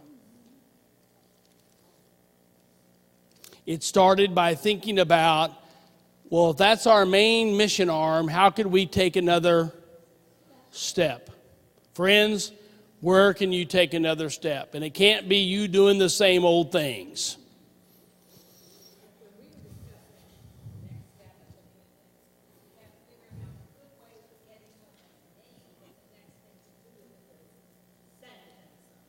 Right, that's our deal in the Methodist Church. So what she says, we figured out how to get the name, but our always next response was, let's send them something. Well, friends, my experience of the sending them something is net zero. If you've got their text or that, it's assign them to somebody else, to an individual, and that individual builds a relationship. Quit thinking programmatically. Quit thinking I got to produce a program for them. I got to send them to a program. I got to mail them a program. Rather think, I wonder, what's your name? Gene. I wonder if Gene is a good match for this name I have in my hand. I wonder if Gene, this is a guy, maybe Gene's the person to call them back and just say, hey, would you like to get a cup of coffee? That's what you need to do. Now, that also frightens most United Methodists. It's easier to mail them something. But what I need to do is I need to connect. And are you going to do 300 of these at your church? No. You'll be lucky if you can do 5 of them the first time. But get 5 people. Gene, what does Gene like to do? You got to know enough about Gene in your church to match Gene with, and you may not know enough there, and it's going to work. It's going to fail half the time, but then maybe half the time it will make a connection. What are you trying to do? I'll get to you, Barbara, is make a connection. You're trying to make relationship, not build a program. Not send them to a program, not mail them a program, but build a relationship so when they do decide to walk into your building, they're not coming in by themselves.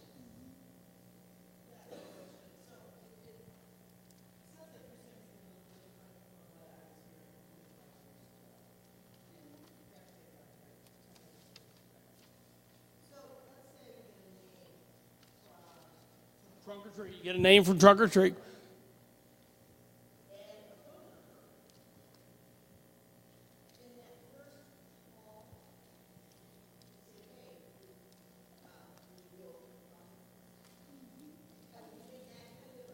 So that first call, so I'm going to repeat because of our online folks, Barbara, so I get a name from Trunk or Treat. I actually get a phone number, which would be a miracle probably, but if you got the phone number or an email or a text, so it sounds like that what I want is some individual to call them and say, hey, would you like to get a cup of coffee?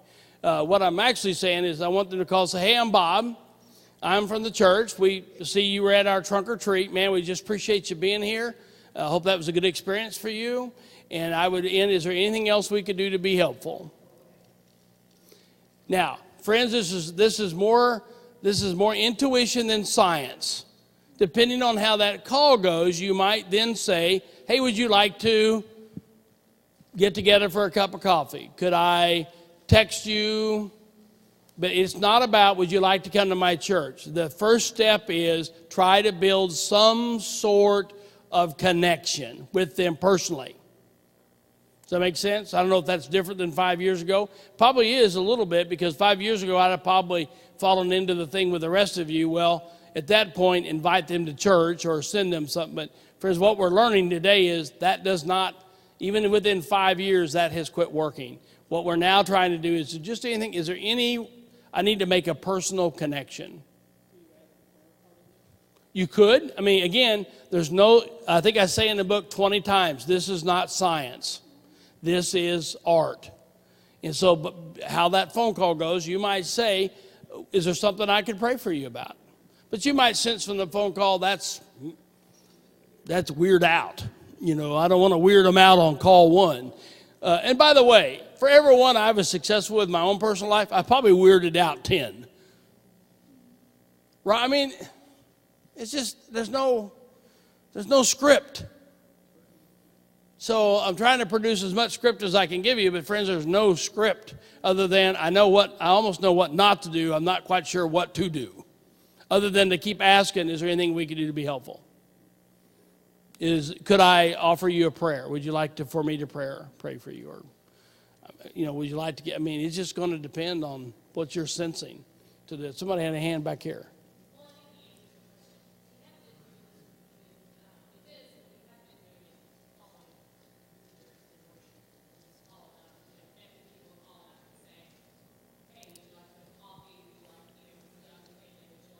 Right, so she's saying we've been doing this with worship. Right.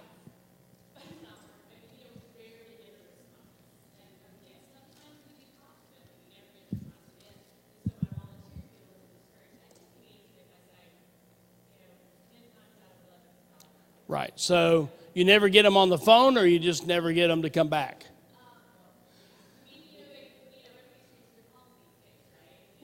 Oh, right, so you heard me say to her, wow, you got the phone. That would be a miracle, first off, to get the number. So it's more likely you're going to text somebody.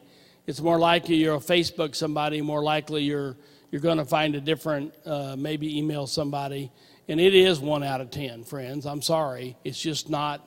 And then the other thing is, even if that goes well and they still don't come back, they're telling you something. It's a sign. Everything's a sign. And it could be their life's just not ready for it. Don't ever forget that.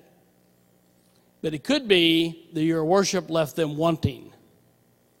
And so their easiest thing to do to you is just not respond. because they didn't like what they experienced. They may like you. They may be nice on the phone, but quite frankly, and by the way, even if you have great worship, whatever that is, it only appeals to a certain set of folks it appeals to, and another set doesn't. It's okay. That's why God made it 400 different kinds of churches. So it is one out of it. I think you got to keep stabbing at it and make sure they're not saying, would you like to come back to church? Because that's the big change I've made is I would have called and said that, but the whole point of the call was, hope to see you next Sunday. Now the whole point of the call is there anything I could do to be helpful? A lot of times, people who come, or even if you are out in the community, they want to see the path your life is. Are you one way in church? Are you another way out in the community? Well, that's true. She's saying a lot of people want to see what your path looks like or your life. That's certainly true in smaller communities where people know each other. It's not true in the suburbs. It's not true in the city. They don't even know you. They're not going to see you. They're never going to see your life. You're a needle in a haystack. But if you're in a small town, then it's really your reputation of who you are. It can really precede you in small town, but not so much in suburbs. Yeah. Well, now churches have reputations, but they can be poor. I've got that. But by the way, right, we've kind of passed that stage of your church is having a poor reputation. Here's the deal.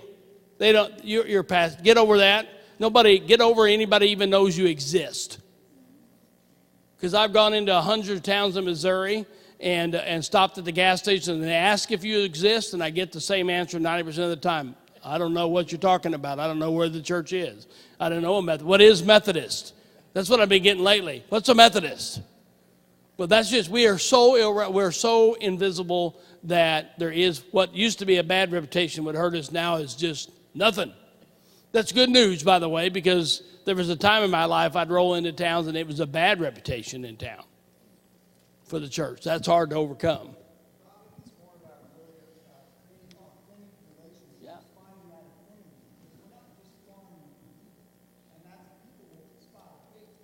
Yeah, he's making yeah. Yeah, so what he's saying is this is about really forming an authentic relationship. Get out of the sales mode. People smell that a mile away. I'm actually trying to invest some time here. And by the way, you got to help your folks that are making that call. They got to be able to invest some time here. So part of the deal, I'm going to go to preaching, laity and clergy, is there enough margin in your life that if one of those would say yes, that you could actually spend some time and form a new relationship? If the answer is no, then you're being inauthentic because everything, and they'll smell it a mile away.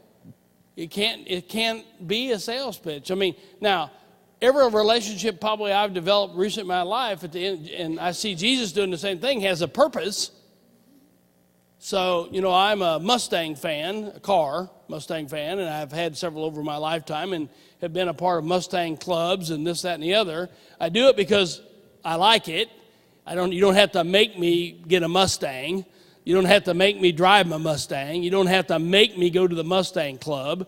You don't have to make me talk about cars. It's my affinity. I love to do it. And I've made some really good friends at the Mustang club. We're into the second part of the book. Now, but I actually joined I don't really need to join the Mustang club to have them, but I joined the Mustang club because it gives me an entree in it with people I don't know. And when I'm in with people I don't know, then I have a point. I have a purpose. My purpose is I think people need Jesus in their life. But I'm not building a relationship that's not real. It's a relationship I want to keep. But it's on purpose. It's both. I want them back at my church, and I want them to find Jesus. But I had a wonderful friend I met through a hot rod club. His name was Norm. It took him 6 years at Church of the Shepherd to get from what he was doing to coming to church. 6 years. I gave up multiple times, even attempted. I just kept being friends with Norm, and we just got to be friends over the car and over and over. And long story short, His family comes long before he does. He finally comes. He sits in the lobby, eats my food, eats my breakfast at Church of the Shepherd, watches the TV, reads the newspaper, and yet does not come into the sanctuary. Took a long time before he ever got to the sanctuary, but when he did, one day I saw him at the rail doing communion. He never told me he found Jesus. I never saw anything except I saw the tears in his eyes and the first time he'd taken communion. And he died about 5 or 6 years ago of throat cancer because he liked to chew skull. And I got to hear his last words, which says, "I'm going to be okay now." Don't tell me that wasn't important. Was I inauthentic with him? My purpose in joining the Hot Rod Club and my purpose for having the car and my purpose for forming a relationship with Norm, at the end of the day, was I wanted him to know Jesus. He was my friend. You got to be, it's both. He became my friend. Are you with me? But friend, that took a lot of time. A lot of time. So you got to have folk. Now, does it all work like that? No, it all works differently. I don't have a single story that's the same. Do you? No, it's artwork. You know, I've had other people I've met one time, they got to know me, and they were in church the next Sunday. That's a miracle. So, you know, it doesn't happen very often. But if you have a whole church of people doing this, guess what? It also works on Sunday morning. What you should be in on Sunday morning is not trying to get them to return next Sunday. It's trying to build a relationship with them. If you build a relationship with them, they'll return. They will return. But we've got the two reversed. So getting their name on Sunday has become just as hard as anything. This gentleman said here at his church, they got a note card right at the door wanting them to say, getting their name to sign in. If you're doing that, stop it. They got a person demanding you give me the name. Right, so that got a person demanding, don't be doing that. On the other hand, if you're relying on only the cards you pass around in the pews, people are going to write their names down. They're not. If you got those stupid little cards in the pews that you think they're going to pull out and sign their name to it, they're not. It's going to take relationships. It's actually going to take a multiple dimension approach to get people to sign in. It can't be one dimensional. Most of our churches have a one-dimensional sign in, and they miss 3/4 of the people because they're just relying on one way to do it. Friends, what's the 10 ways at your church on Sunday that somebody might get acquainted? Not the one way. And if you think your meet and greet time's doing that, you're talking about in the worship service that's a family reunion thing, trust me. It's you having a good time with your buddies. And us who are guests, after 45 seconds, we're just standing there. Trust me, I do it every Sunday. I'll do it tomorrow at Eureka. And you can't help it because that's just how that works. I don't have a story to share. I don't know you. Y'all are catching up on your stories. So it just doesn't work. All right. Are you with that? So I want you to go home and think about that. What are 2 or 3 things you can take a step with? Practice this for a year. This is not common for us. So the first learning your story is getting your church to just continually look at the mission things they do and ask, okay, what's the step we're going to take with this one? What's the step we're going to take with this one? What's the step? If you practice that for a year, you'll get better at it. You'll see what's working. You'll learn what doesn't work and might work. And it's rather than just doing all these mission things and walking away. Are you with me with that? I would encourage churches before they take another step to do that for a full year. Trying to talk your church into it. Because there'll be a lot of people here who will not want to do this. They'll give you 10,000 excuses of why you can't do this. And friends, it's not true. You can if you decide to.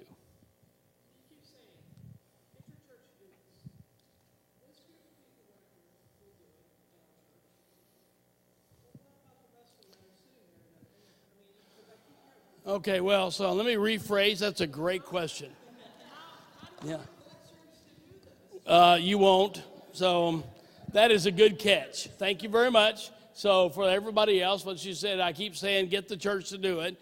This group right here will do it, but the rest of them probably not. So I've learned a hard lesson. You cannot make Methodists do anything.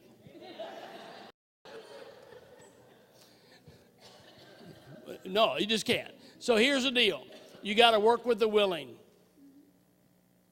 So if this table here started doing it at your church, it would change the trajectory of your church. Is it going to change the trajectory tomorrow? No, but over a course of time, actually in a church it doesn't take a great big group of people to change the trajectory of a church. It does take time. And it can be enormously frustrating to those of you who are doing it while you watch the rest of them sit around and look and complain. But you just got to get used to it. A few folks complained at Jesus. Just keep that in mind. So when you start doing Jesus work, people complain. If you're going to do church work, you can just keep doing it. But you start doing Jesus work, people complain. So just go with the willing and keep picking up more willing. And so that's why I don't say, oh, go to all your mission stuff and take a step. Well, you can't manage that. Which 2 or 3? Which 2 or 3 events? Which 2 or 3 groups that meet in your church? Which 2 or 3? And then you got to find the willing in that group because you're not going to make it. Somebody asked me, can you get into the Alcohol Anonymous group? Well, that's not how I'm going to start. I did finally. But again, you got to build a long-term relationship with the leader who trusts you enough to let you into the room. I'd start, they're not very willing. But, another group might be more willing. So go with the willing. So when I say the church, get the church to do it. Get the willing in the church to do it. And by the way, don't worry about the rest of them.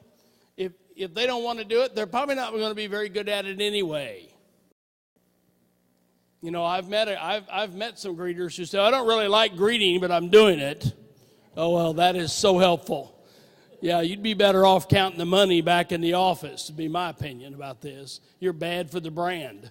So step back. So anytime you're having to make somebody do something, it never turns out well. It's been my experience. And I've done that. I've made people do stuff, and it never works out for me.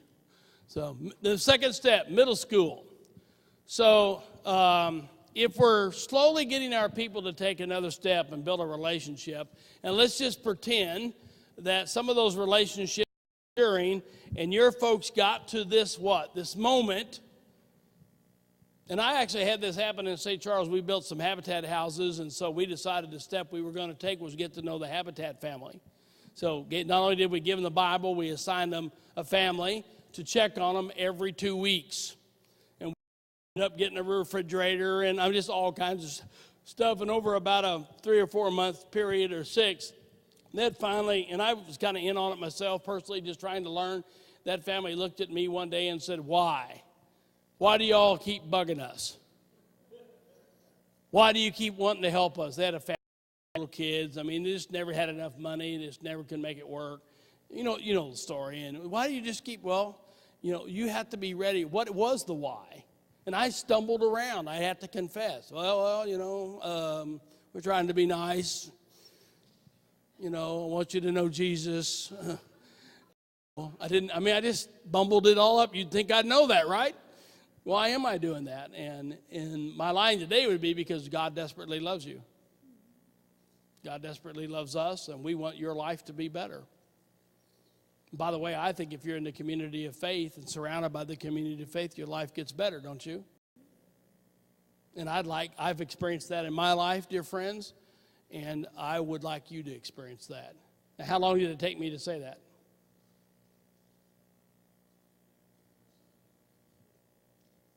A minute? Less? Was that not compelling for you to hear that? That's why I want to do this. That's what I call my 3-minute elevator speech. But if you're not careful, you'll bumble around and can't get something spit out, or to tell of a time recently where I've experienced God. And so step 2 in our plan to teach the Christian corporately, and again, you got to go with the willing, is to ask this question. I wish I was brain enough to think this up, but this is a Doug Anderson, who some of you may know a little bit. He's been in and out of our state doing some teaching. He's a pastor out of Indiana and retired now. And Doug taught me this question. It's the Wesley question. Anybody know the John Wesley question that he asks every week? Not the pastors, anybody but pastors. Laity, what's the John Wesley question he asks you? How is it with your soul? Which I've learned you can just say, fine. Which is for feelings I'm not going to express. It's a yes-no question. And so Doug Anderson has updated what he considers the modern day John Wesley question, which is, so tell me about a time recently you've experienced God. So write this down. Tell me about a time recently you have experienced God. Tell me about a time recently you have experienced God. Step 2 in our evangelism, or middle school evangelism, is being able to answer that question. And to begin to ask at your church, and this is hard. Take any group, give me a group at your church that meets regularly. The Quilters.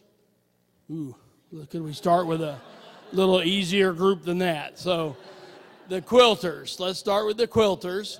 So the Quilters meet on whatever day they meet at your church every day. What would it look like if before the Quilters quit for the day, you would go around the circle and ask the question, so tell me about a time recently you've experienced God. Or the choir before they quit. Or the trustees. Or the what? Or whatever group it is. Are you with me? Now, I got to. First time I tried this, it was very lonely because I was in a group and it went around the circle and I told my story and I said, I just want everybody to do this. We're going to start doing this in our small group. And it was quickly back, and I let them pass. That was a mistake. So I said, if you don't have a story, it's okay. You can just pass, trying to not make people. And I'm telling you, all 7 of them passed. But then we met the next week or 2 weeks later. And when we got at the end of our Bible study thing, I asked the same question. And that time, I got an extra 1 or 2 to say, well, and by the way, what I'll get to just tend to do is talk about their grandchildren. Oh, I see God in my grandchildren, which I get that. And we let that go on a while, and then I finally ruled that out of order. That was not that. Okay, we got the grandchildren stories. I'm sure God's there, but we're somewhere else God's working. And it's hard because we have not thought like this. I have not thought like this. You know, look around. It's not that God's not active in our people's lives. That God is active in everybody's life. We are just not been trained to, one, watch for it, and then how to describe it in some reasonable, non-weird way. Do that. You know, you've met people who talk God talk all the time. It drives most Methodists crazy. But trying to figure out, how do I express? Because if you don't figure that out, when you get to the why, you won't be able to answer. You'll sell them something, which is an immediate turnoff today. It's exactly what the culture thinks we're doing, rather than to say, let me tell you about an experience I had with God. A similar question was, instead of grandkids, for me, it's always the sunset. Everybody saw the sunset and experienced God. And that was the question, how do you move along beyond? Well, you just rule that and say, friends, that's nice, that's good, but we're not doing sunsets anymore. Let's look at another spot. It's hard. See, people are not accustomed to describing their experience. We are a tribe that have not taught that, including me. I'm not used to doing that, so it's hard. But, you know, God is in our life every day. So some people talk about, I'll get to you, about God moments.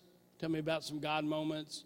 But I'm just trying, so the second step is trying to think about the groups at your church that meet, the Bible studies that meet, the meetings that meet, the board meetings that meet, the small groups. And could you imagine asking this question in your church? My belief is, if you could get this somewhat pervasive through the folks that meet at your church, you would change the spiritual temperature of your church. And it's a very slow process.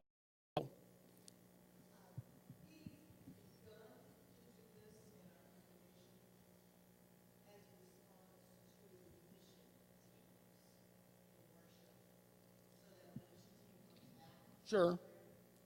So that's a great example. She said they've begun to do it in response to mission teams coming back. Now, my whole life growing up, we've done this with mission teams. So a mission team comes back from Africa, and it's not uncommon in a Methodist church that you have 3 youth stand on the stage and tell you their experience, right? And we all are agush, but here's the deal. So what did we just ask you to start practicing, though? Step 1 was what? Start taking your mission stuff and adding a step. Here's what we've learned. If you start adding a step, you start getting some stories. You start hearing stuff. You start seeing stuff. People actually start, people start just like they do when they go on an African mission trip or a mission trip to Kansas City or wherever they went. They come back and go, you won't believe what we experienced, right? And those are great things you ought to be doing. And you'll see here in a minute, that's the third step of our process is, by the way, missions happens all the time. Missions happen all the time. So the reason we want you to start practicing look at your mission stuff first over the course of a year, you'll start having people, seeing people through a different set of lenses and eyes through that work. After you've done that for a year, you start in your groups that meet at your church, ask a question. So tell me about a time recently you've experienced God. If you've been doing the mission stuff for a year at your church where you've been taking an additional step with 2 or 3, trust me, somebody's going to say, you won't believe what happened with the family from the Habitat House. You won't believe what happened when the ones we were given the sack of groceries to, they wanted a prayer, and we actually had a prayer, and you see where I'm going? It gives them some feet to their story, and it gives them a chance to do that. So this is like steps. So don't quit practicing if in year 1 we had 3 mission things we set on in terms of taking more steps, year 2 we're going to do 5 places we're stepping out on, but in year 2 we're starting to ask willing groups, Bible studies, small groups, trustees, and I had the biggest trouble with the choir, the band, the greeters, whatever groups you have at your church that assemble. Because what Wesley's genius is every time they assembled, he asked questions before they left. And you knew coming, if you were in his day, I better get me up an answer. Because he's going to ask. It's really quite like surgery, don't you think? So Wesley, he has this accountability streak in him that if you're coming to his thing, he's going to ask you a set of questions, and he's expecting you've had an answer because you've behaved that way. So it's a circular thing. We've quit asking. We've got to start asking, so when people come to our stuff, they go, oh, you're going to expect me to. It's like using a great question to raise expectations. And so step 2, middle school evangelism, is start asking this question with I did it with some unwilling, it doesn't turn out well, and try to get folks to begin to see through a different lens. Are you with me? That's all I'm trying, because I'm trying to get them to practice this in a safe place. Because if they can't find their story in a safe place, I'm never going to be able to find my story when I'm a little uncomfortable. So in the comfort of my choir, if I can't tell my story, how in the world am I ever going to tell my story when I'm uncomfortable? And I'm never quite comfortable telling my story when I'm afraid I'm going to... Kind of gives you the heebie-jeezy, what am I going to do here? If I haven't practiced in safe places, I'll never get up the courage to do it. And clergy, you need to be doing this now, and you need to be preaching about it, clergy. You need to be telling stories about it in your pulpit, because the only way that most lay people are going to hear this is you sharing your victories and defeats, trying to share your story. In the clergy, if we're not modeling this, again, out loud with our folks, they're never going to do it. Which, of course, means clergy, you'd have to be doing it. I find we have a great theory of evangelism. We have a great theory of loving people we don't know, but we have very little practice of it. So clergy, you got to go practice some of this so you get stories to tell. Share your stories in your sermon so other people begin to hear. You are the model giver. Now, don't bleed on folks, you can bleed on folks too much, but you got to learn to share your story so other people get it. So step 2 is try to get as many different people as often as you can when they meet at church to answer the question, what is it? Tell me about a time recently you have experienced God.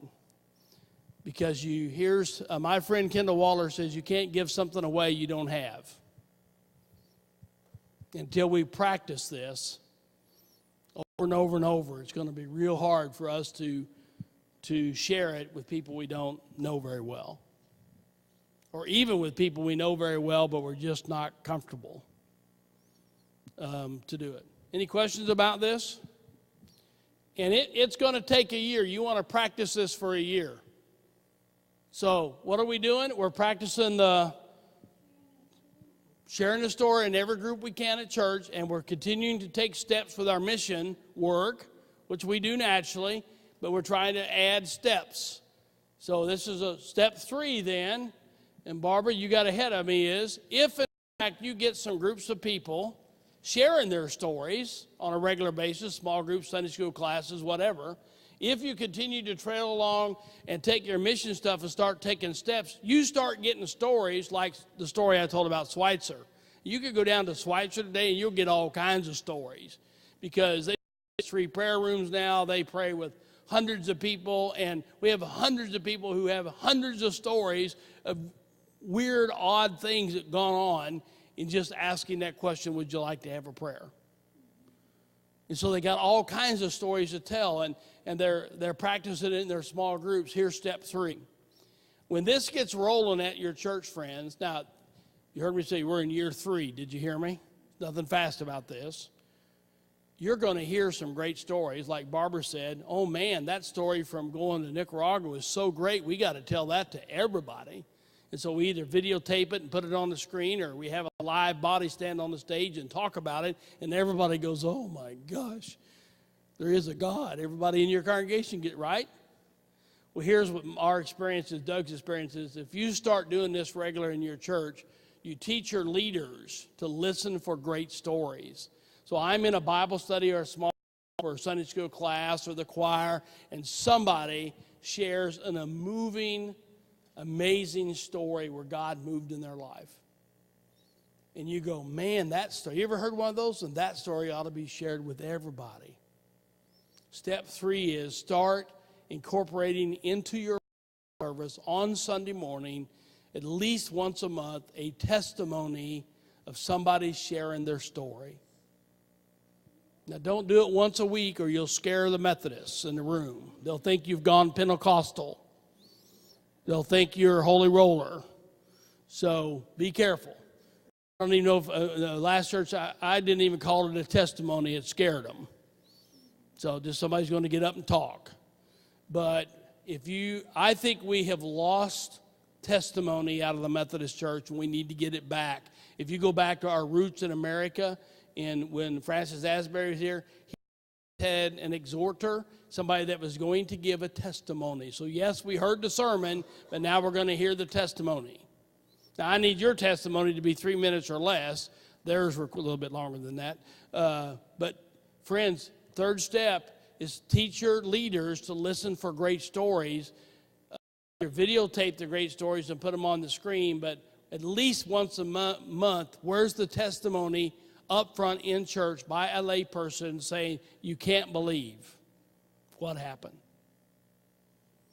Because if you work all day long for 3 years trying to get as many groups to talk about their stories, how many folks are you going to reach of your congregation? Maybe half, maybe, because at least the congregations I served, half the people may be involved in stuff, the other half sitting there, coming just Sunday to Sunday, and so their only way they're ever going to hear a story is by a public testimony in worship. They don't go to small group, they're not coming to Sunday school class, they're not on a team, they're not anywhere, they're going to show up and turn butter once a year or something, but they're not going to. So the only way to get to the other half of your congregation with this idea we need to refocus our story is to start doing testimonies publicly on Sunday. We need to get testimony back into the worship and testimony back into who we are to tell. So I'm going to give you an example. Here's a testimony of one of our persons who's a person who now has become a pastor, one of our new starts. Of course, they won, and I went to church every Sunday, but around my 7th grade year, they stopped going. They got hurt by the church, and thankfully for me, I didn't have to go to church anymore. It began to lead to just some bad places in my life, and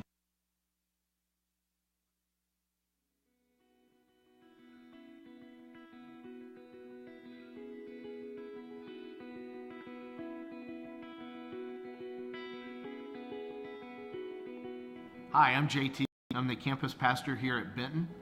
Just want to share a little bit about my story. I grew up going to church reluctantly. My parents dragged me to church.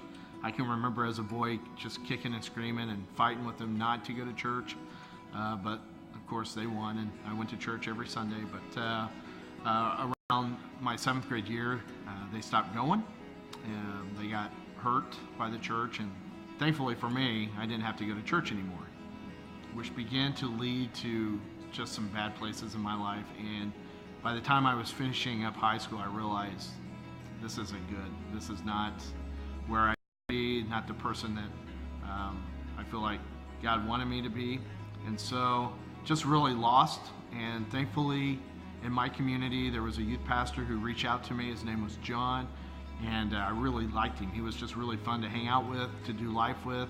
He began to share with me the life of Jesus to a point that I had never thought about before, and I realized for the first time in my life I was pretty hungry to have a relationship with Jesus, and so I accepted him as my Savior, and I began to grow in my faith thanks to John, and eventually it felt like God was calling me into student ministry. One of the reasons why I wanted to work with students, them choose wisely in their lives, not to go down the paths that I chose, and so I'm just so thankful that I had the privilege of working with students for so many years. And then recently God opened the door for me to work with adults, work with families here in Benton to just kind of connect them to the heartbeat of Jesus.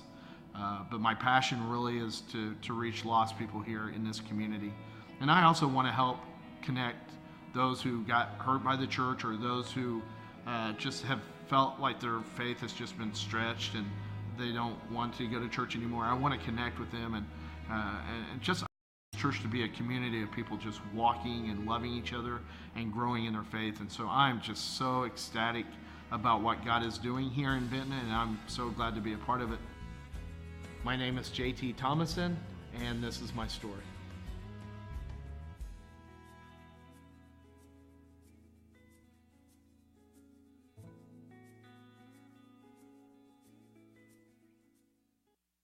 Not particularly good. They get long-winded or they stumble around.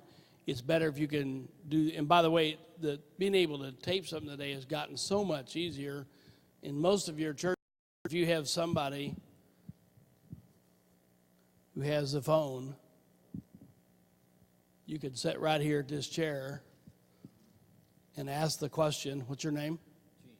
Of Gene, and I can videotape a 3-minute thing with Gene that I can then upload there. It doesn't, what's great about this new technology, for as much griping as we do about it, sometimes it drives me nuts, is it has made it very accessible to most of our churches to have a pretty good quality, what we just saw. Now, is it going to be that quality? Probably not, but enough that's going to be good enough for your church. And it doesn't take a camera till you hear a great story, stop and go, and then somebody can edit it. It's just changed, I think, our world. I mean, the kids do it all the time. I mean, and if you all of a sudden goes, well, I don't think I can do that. Trust me, if you have any kids, which you may not, but if you have any kids under 20, my gosh, this is a lifetime thing for them. They do it all the time. I mean, they're just they do extended selfies all the time. My daughter lives her whole life on here. So it's easy to do. If you got kids, have the kids do it. They know how to do it.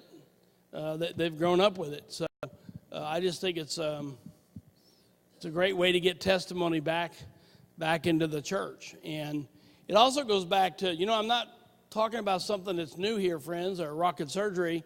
Every one of us in this room can probably identify somebody who helps you along the faith line, yes? Friends, this hasn't changed. We just quit doing it. It has always taken somebody to help somebody to find Jesus. And we got to reteach our group. Problem is, those somebodies just aren't being birthed up in our church anymore. That's the difference. We were raised up in the church, and it happened somehow through that process. Now they haven't been at the church, and it's out there, and that makes it harder. And I mean, even JT, who I know, had a little bit of a church history, though a burnt history, but a little bit. And most of the folks who are now dealing with, I mean, they just haven't had any history at all. So anyway, testimony. So step one was what? Get some missions going where you take a step. Step two, after a year of that, start trying to get your folks to share answer the question, tell me about a time recently you've experienced God, in as many willing groups as you can get to start practicing that practice. You know, Methodism, by the way, didn't become Methodist because of our structure. We were called Methodist because of a certain set of practices that John Wesley wanted his followers to practice. We need to go back if we're going to have a future and start figuring out what are the practices we want our folks to practice and start practicing them. It leads to the way of life that he talked about. And so we need to be able to do that. So I get so annoyed when people say, well, we're Methodist because of our structure and because of our connection and because of our general agencies and because, no, that's not what Wesley would roll in his grave. We were called Methodist as a bad term because he had a method of practices that he thought if you practiced would lead you to faith and to authentic discipleship in Jesus Christ. So one of the practices is testimony. On Sunday, I think we got to get back into. One of the practices is getting all of us back in the habit of being able to answer the question, how is it with your soul? By answering, how is it? When's the last time you saw God lately in your life? And that, by the way, that's the hardest step of this whole thing, I've found, to get people to do. We ask that question, by the way, every Friday in the Healthy Church Initiative process. Some of you have been through that. You know that the first question we ask everybody, some of you are shaking your head, isn't the question you think we might ask, is tell me about your faith journey. And friends, we've done over 1,000 consultations. We've done 189 of them in Missouri. I've personally done 115 church consultations. I've been in 115 church basements, fellowship halls, sanctuaries, 115 weekends of my life in the last 8 years, mostly in Missouri and the Midwest. And every Friday ask the same question of lay and clergy. Tell me about your journey, your faith journey, your spiritual journey. And 90% of the time, the answer I get back is church history. You tell me your church history. That is, I was born in the Creighton Methodist Church. I was confirmed in the Creighton Methodist Church. I was baptized in the Creighton Methodist Church. I joined a youth group in the Creighton Methodist Church. I became a trustee at the Creighton Methodist Church. I was a finance chair at the Creighton Methodist Church. I was in the choir at the Creighton Methodist Church. Are you with me? Everything you tell me, I would have done the same thing, tells me your church history. Nothing wrong with it, but actually none of that tells me about a spiritual journey. At the very best, somebody would refer back 20 years to their walk to Emmaus time, maybe, or Cursillo on the other side of the state, Cursillo maybe, or maybe clergy, here's what you do, here's what we do, you tell me your call. Your clergy call, which is nice. You should have one. But I was sort of looking for more than that. Does that make sense? And it's 90% of the time what I get's people's church history and not their spiritual journey. And they can't put their finger on their spiritual journey. And I've not become convinced, well, maybe that's our problem. It's not all these other things we talk about. It is, friends, we've lost our spirituality. Why would anybody new want to come to a church that can't put their finger on their spirituality? They won't. I'm sick. I'm kind of sick of it. I'm kind of tired of playing church. I'm sorry. I'm pretty good at it. I'm trained up in playing church. But I think we're going to have to refine our practices that lead us to our spiritual life and lead us outwardly for who we are so that it actually changes the world and changes people. All right, so step 4 is graduate. How do you connect with the unconnected? How do you share your story with people out in the real world? And so what we're going to do, we're going to step in. This is going to lead us into the second half of the book. Is just remember this. When you're starting to deal with people outside the church that you do not know, it does not begin by you asking or giving an invitation at the front end of that relationship. I've been married to Susan for 35 years. And for some reason, when we were in high school, she's my high school sweetheart, sort of. And kind of on off there. But for some reason, she wanted to date before we got married. I don't know why you would want to do that. I'm a catch, I think. Just, especially if you saw my pictures when I was 17 and hair down to here. I was quite a catch. You know, why do you need to date? You know, and I had a Mustang convertible. You know, you don't need no date. What are you talking about? Well, anyway, you all know the sense of that is, I mean, that just seems ridiculous, right? And yet what we're doing in the church world is asking people on first blush, would you like to come to church? Well, that's like, we have the invitation, and all of our folks are doing it. We have the invitation on the wrong end. Start a relationship, and when that relationship matures, can I tell you when it matures? I don't have any idea. You have to figure that out. There comes a moment when you can, in fact, say, would you like to come with me back to the church? But it's on the back end of that relationship, not on the front end. Now, friends, what you got to do, you can't ever not get there. I have a lot of folks who tell me, well, it doesn't really matter if they ever come back to our church. Well, let me give you a news flash. It does matter. If you want to keep doing the mission work you so badly want to do, it takes people. I mean, I have people all the time, well, it doesn't matter if we do that mission work if nobody ever comes back to our church. Really? You're down to 19. It is mattering. Somebody needs to come back to, and more importantly than that, that's kind of a survive, hope the Methodist Church makes it deal. But friends, I think being in the gathered community changes lives. I don't want to just feed somebody's belly. I want to change their spiritual direction. I want to do both.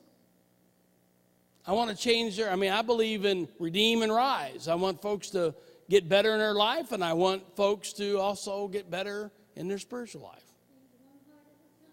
And life. It's not one or the other. I mean, I'm not a Baptist because they tend to work on the soul part and not the body, but my tribe has tended to focus on the body but never quite get to the soul. Wesley's genius was together. Do both. And so remember, the relationship comes before the invitation. If you're going to issue an invitation to folks that you do not know very well church, the best way to do that is to have multiple special Sundays where it's easier to bring people than on regular Sundays. This is not new news. Ken Callahan 25 years ago said, if you're going to move a church forward in its worship attendance, and by the way, for good or bad, stepping into worship is still the number one place new people step if they step, or into a service project. Those are the two places new people most likely step. It's still true. So what are he called them major Sundays.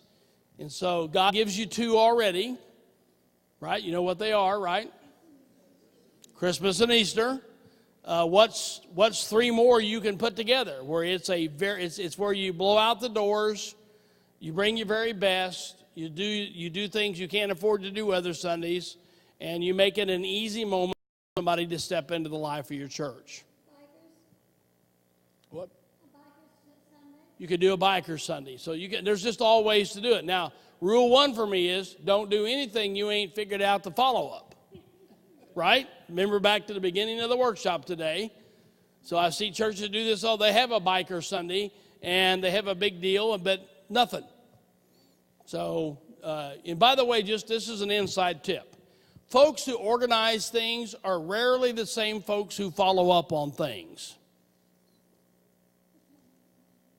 Did you hear me? Folks who organize things rarely are the same folks who follow up on things.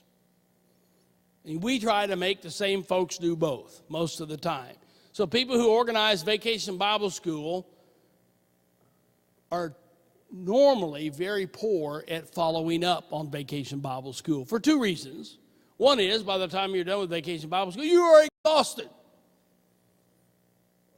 You're burnt, you're done. And so we say to them, oh, call all the children Monday. Well, Monday, I'm just trying to get my brain back together. And by the way, they're typically, organizers are typically not follow-uppers.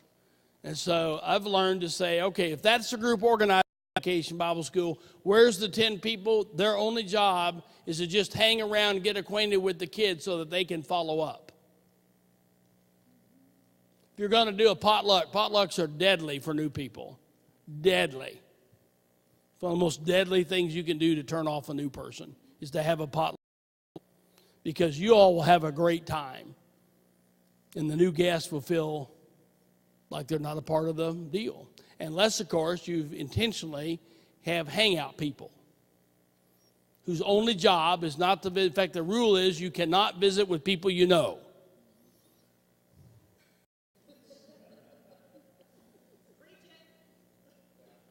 I mean, we don't do that. I mean, so if you can't figure out who those 5 people are, then you don't need to be doing potlucks.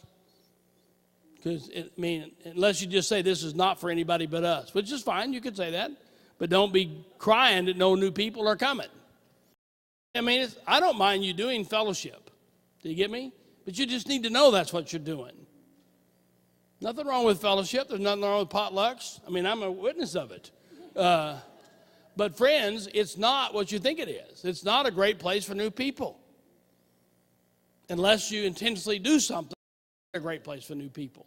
And that's true about a lot of things you're doing at your church. If you're not intentionally making it a great place for new people, you think it's good for new people, but it's not. So get follow-up people. Whatever you're going to do, who are the follow-up people? And what do follow-up people do during the event, whatever the event? If you did trunk or treat, did you have 5 people? Their only job was to hang out. Their job wasn't to have a trunk full of candy. Their job wasn't to set up stuff. They were just hang out people. I'm a great hangout person. I don't have any particular skill set, so I can just hang out. And what's my job for hanging out? I'm trying to meet people. I'm trying to run into people. I get a name, I'm going to turn around and write it down so they don't see me write it down. So that when I call them, I say, hey, I remember you. We met in the... So follow-up hangout people, work that block, along with your project people. So if you're going to do a fall festival or whatever, that's great. Do it. Have people that do it. Who are the 5 people that are going to follow up? Who are going to hang out and follow up? Who's your hangout and follow-up people? So if you're going to do 3 more major Sundays, who's your hangout and follow-up people? That's all they do. Does that make sense? And they're rarely project people, by the way. These are not the same gift sets. So I hate projects. So if you would say to me, organize this thing here today that I'm standing at, I would throw up. I just don't like to do it. I have to hire that out. I don't do it. I don't like to do this stuff. Come do it or come hang out, I'm good. Follow up with you, I'm good. I'm not a project person. I don't put together projects. I show up at projects. And there are other people who are great at putting, that's what they love to do. They love projects. They love to put a project together and get the project off the ground. They're horrible at following up. That's not what they do. So find some major Sundays, whatever your affinity is, and do some of it. By the way, and interrupt Sunday morning. This will drive your regulars crazy. Do some things on Sunday that interrupt Sunday morning. Makes it different. Makes it so, whether it's the biker thing or whether it's the animal blessing, you got to be careful with that. But just whether it's you take the worship, I just do something to exercise some different muscles on Sunday so you don't have 52 Sundays that are exactly the same with interchangeable parts. Make it look like there's life outside on the lawn or outside. I mean, interrupt Sunday and do something a little different. Have a little fun on Sunday. It's okay. Nothing's going to strike you down. Have a little fun on Sunday morning. I've had churches say to me, well, nobody comes to the ice cream social. Do it on Sunday morning. They'll come. Well, that'll mess up the whole schedule. Yes, it will. That is so great. Just mess it all up. If I were going to do a big splash for kids, it would be on Sunday morning. Well, that's going to mess up Sunday school. Yes, it is. Now, be careful with that. That's one of those things. Don't do everything I tell you, because the DS is looking at me, glaring at me, because her phone will ring on Monday from all the people ever changing anything to the schedule on Sunday. So warn your DS before you interrupt Sunday morning. But by the way, churches that are growing today, we do have some, they know how to have some fun on Sunday. I really do think if you hung around with Jesus a little bit, you'd have a little fun. You'd had some pain too, but you'd had a little fun. I think he's probably a far more interesting character than we make him out to be. We've made him pretty dull. But have a little fun. I don't know a single church in Missouri that's growing that isn't having fun. A lot of dying churches that are full of pain. Have a little fun. What do you get? Build in some fun. I got a new book coming in December. Not that I'm hawking books, but now I really have printed the last thing I know. So it's the 9 things effective pastors do differently, and the 2 traits that congregations need to have if you want to be a competent congregation. And one of my chapters is have a little fun. Have a little fun at your church. People got so much stress in their life right now, so much crap going on in their life. Where do you provide them just a little relief that they could just have some fun? Maybe we've been a little bit too religious and we need to have just a little fun. So interrupt your Sundays. Do some things off Sunday that make it easy for people to invite. So if you're doing a Habitat house once a month, that's an easy place to invite a new friend that I have that I'm not sure I want to risk them seeing Sunday yet. See, the reason I want them to have a bigger relationship and go to other things is, even if my Sunday morning is not very good, people have a higher tolerance rate of bad if they like you. Are you with me? I mean, I've seen this, especially with preachers. There's no preacher in the room here, but I've gone into congregations, they all say, oh, the preacher's a great preacher. I hear the preacher and go, wow, really, the one before this must have really been bad. You know, this is not very good.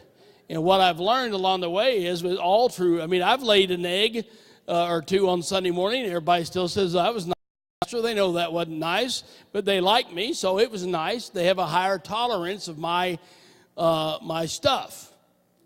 But a new person, if they don't know you, all they see is what they see. You see it through the lens of a relationship.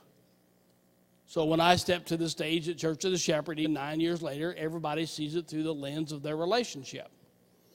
Most of them see it great, and there's one old boy there that still hates me, and every time I step to the stage, that's what he sees, right, Superintendent? Yeah. Yep. Well, that's what people see you through the relationship they have with you, and they give you that tolerance or non-tolerance when you're in there. So the reason you want places for people to come is to up the relationship coins in your pocket.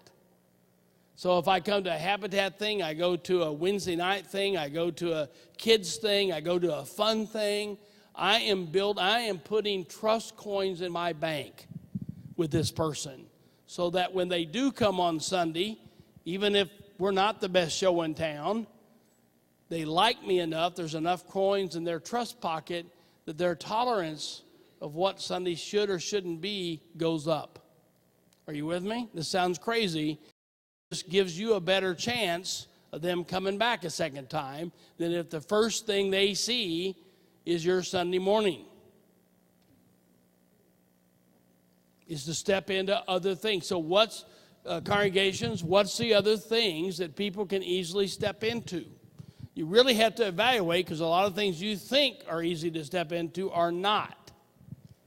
And mostly in today's world, if you want to reach millennials, it has something to do with mission. It does. You'd think we would be gaining lots of people because the Methodist Church likes missions, and yet I find most churches, the people who are doing the missions are the same old 20.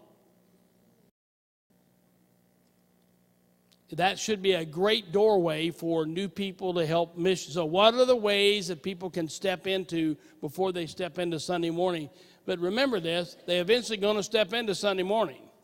They got to. Oh, there's my grandbaby. See, she's a little, in fact, her birthday is today. So that's why I'm going home. So she's turned 3 today. So anyway. So we moved to the second half of the book, and we're just going to do this quick. We got about 30 minutes left. We'll land the plane, and you go home. So how do you become a 24? I call it becoming a missionary. So most of the practice, the second part of the book, is really trying to get all of us into the practice of being a missionary. Is to see in all of your life as a mission, not just take a mission trip. And I think that's the mistake we've made, is we have people take mission trips, but we don't see all of our life as a mission. And I think there's all these opportunities every day, I miss most of them, to be a missionary in my own world and a missionary in my own community. And we need to retrain our own selves to do that. So if you be a missionary in today's world, here's just some tips, and this is what's in the middle part of the book. One is you better have an intentional plan or it just won't happen. If you're just thinking, well, it'll just happen, it doesn't just happen. People who are actually really good at reaching other people, they have an intentional plan. They're working personally in their head. And so what's your plan? My plan includes setting a daily goal. So I learned this starting a new church. So I started a new church in Lee Summit, Missouri in 1990, and it was just me and Susan and our 2 kids that were first grade and 3 years old. That was what we had. And $1,000 a month, that's what they gave me to start my new church. And they told me I had 3 months to have worship. So we got appointed in June, and by October they wanted me to have worship. So there you are. That's a scary thing. You woke up on Monday and went, oh my gosh, where do I find 100 people?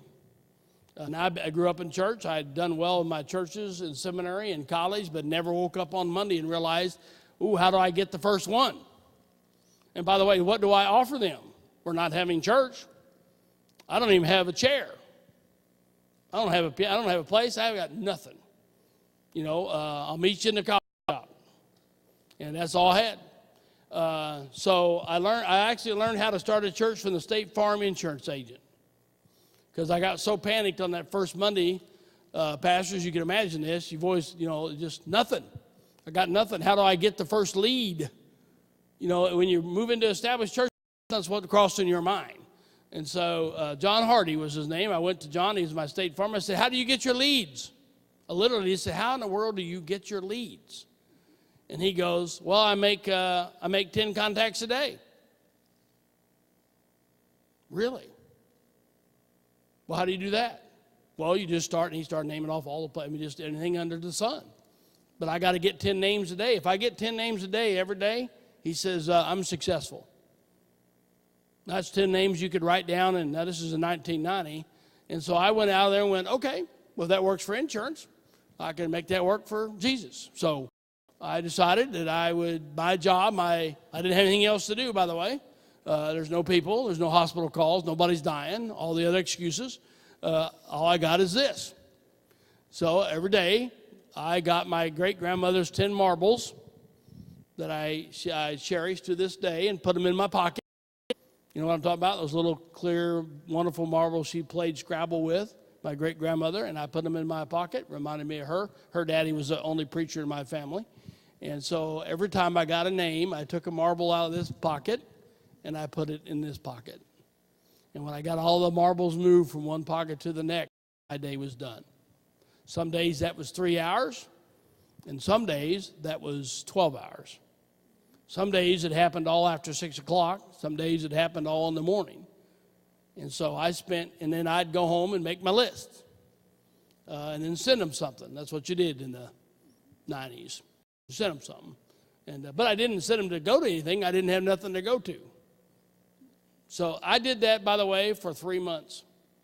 Finally, I had meetings that people could go to, and this people go to. In the first meeting, I had 15 people at it. I told them they couldn't come back unless they brought somebody with them, and they did. They believed me. I don't know why. Next meeting, we had 30. Told them they couldn't come back again if they didn't bring somebody with them. And the next meeting, I had 60. I don't know why they believed me, because I don't think I'd have kicked them out, but I threatened them I would. I was a lot younger then and more mouthy. And I know it's hard to imagine, but it's true. And, we opened up that fall 3 months later with 178 people. And I didn't hardly know any of them. And it was just having a plan, though. Now, I couldn't tell you today how many of those 10 actually turned out. I just know I had a list of about 1,000 people, of which, about 1% show up? And they did. It's not new to you. Anybody here has ever done sales? But here's what I know. What I've discovered that most of us, we don't have a plan. So what's your plan? If I were to say, Pastor, you got 10 hours this week, how are you going to use it to reach new people? Laity, you got 1 hour this week. I know you got busy life that you're going to reach people. You're going to intentionally set aside. How would you do that? So set a daily goal. Now, if you're pastoring a church already, it's not going to be 10 a day. It might be 10 a week.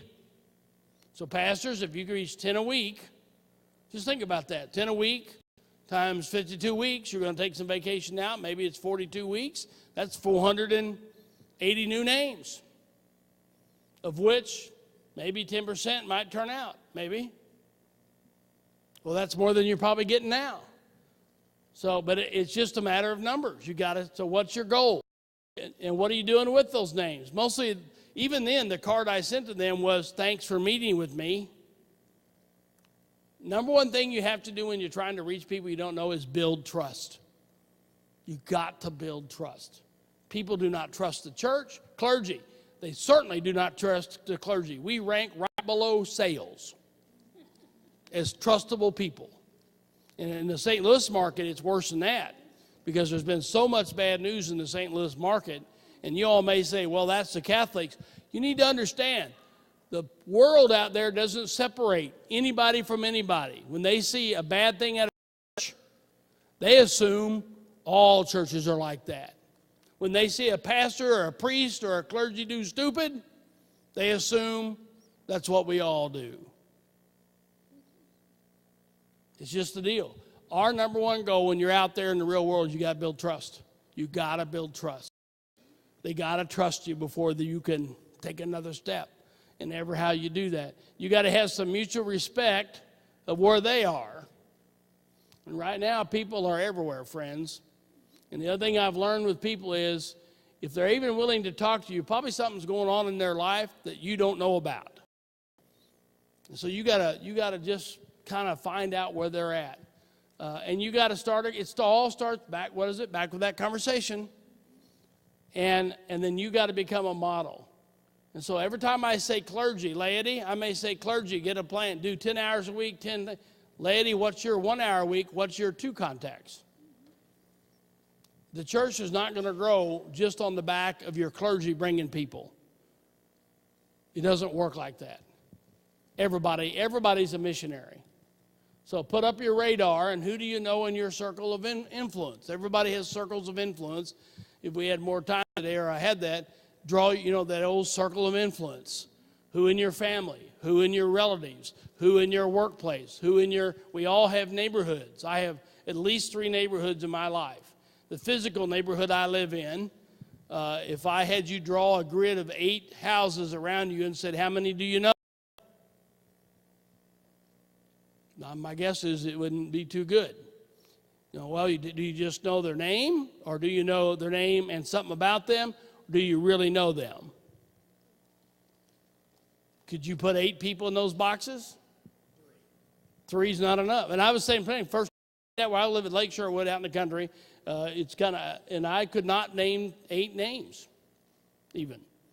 I could only name 1 in the column of I really know them. I could name 3 names, I know the name, and And then I had empty boxes. I just hadn't even taken the time to know, because I got so much work to do at church.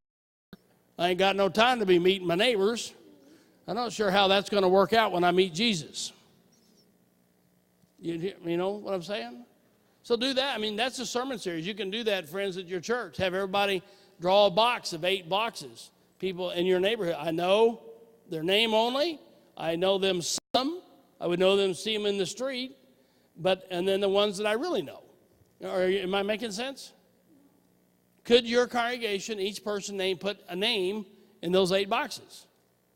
I doubt it. Now, that's one neighborhood. Another neighborhood I live in is called Facebook. According to my Facebook, I have 1,472 friends. I know it's hard to imagine, but I do. I don't really, obviously they're acquaintances, but it is a neighborhood, is it not? It is a virtual neighborhood. That's why I like to, some of you are on my neighborhood, and I check into church every Sunday. In fact, I should take a picture of you right now and check in. I've forgotten to do that today. And I check in on Sunday morning with my neighborhood. Why? Because I want people to know I'm in church. It's the easiest witness I have. This is the easiest witness I have right now. Is I take a picture. It says I have too many pictures. Got to back up here. Is to take a picture of you, and of course post it, right? Say where I'm at, what I'm doing, and I'll do that when we're done. And that's the best witness I can give, because that means there's a whole bunch of people on my neighborhood that know that I'm doing things about God today. And there's a whole bunch of folks in my neighborhood that aren't people that go to church. There are people who like Mustangs, and people that like motorcycles, and people that like to fish, and people from back home, and people from Texas, and people from all over where I've met folks. My dog died this week, and I'll start crying. But I was remarkable how that neighborhood works. I had 172 comments from people. I'm not even quite sure what to do with that. I don't think my church ever cared that much. Honestly. And I had I think the like thing's weird. I never know when somebody's having a difficulty if I'm supposed to like that. You know what I'm saying? Anybody with me? I wish they had another button. I'm with you. Where's the I'm with you button? Instead of I like you button. I just don't know what. I could start that. I'd probably get rich and could retire. I could not pursue my other venture here. Anyway, is that not a neighborhood? And you all have those circles of neighborhood. Influence it. You have a neighborhood at work, most of you. If you have kids, you got a neighborhood at school.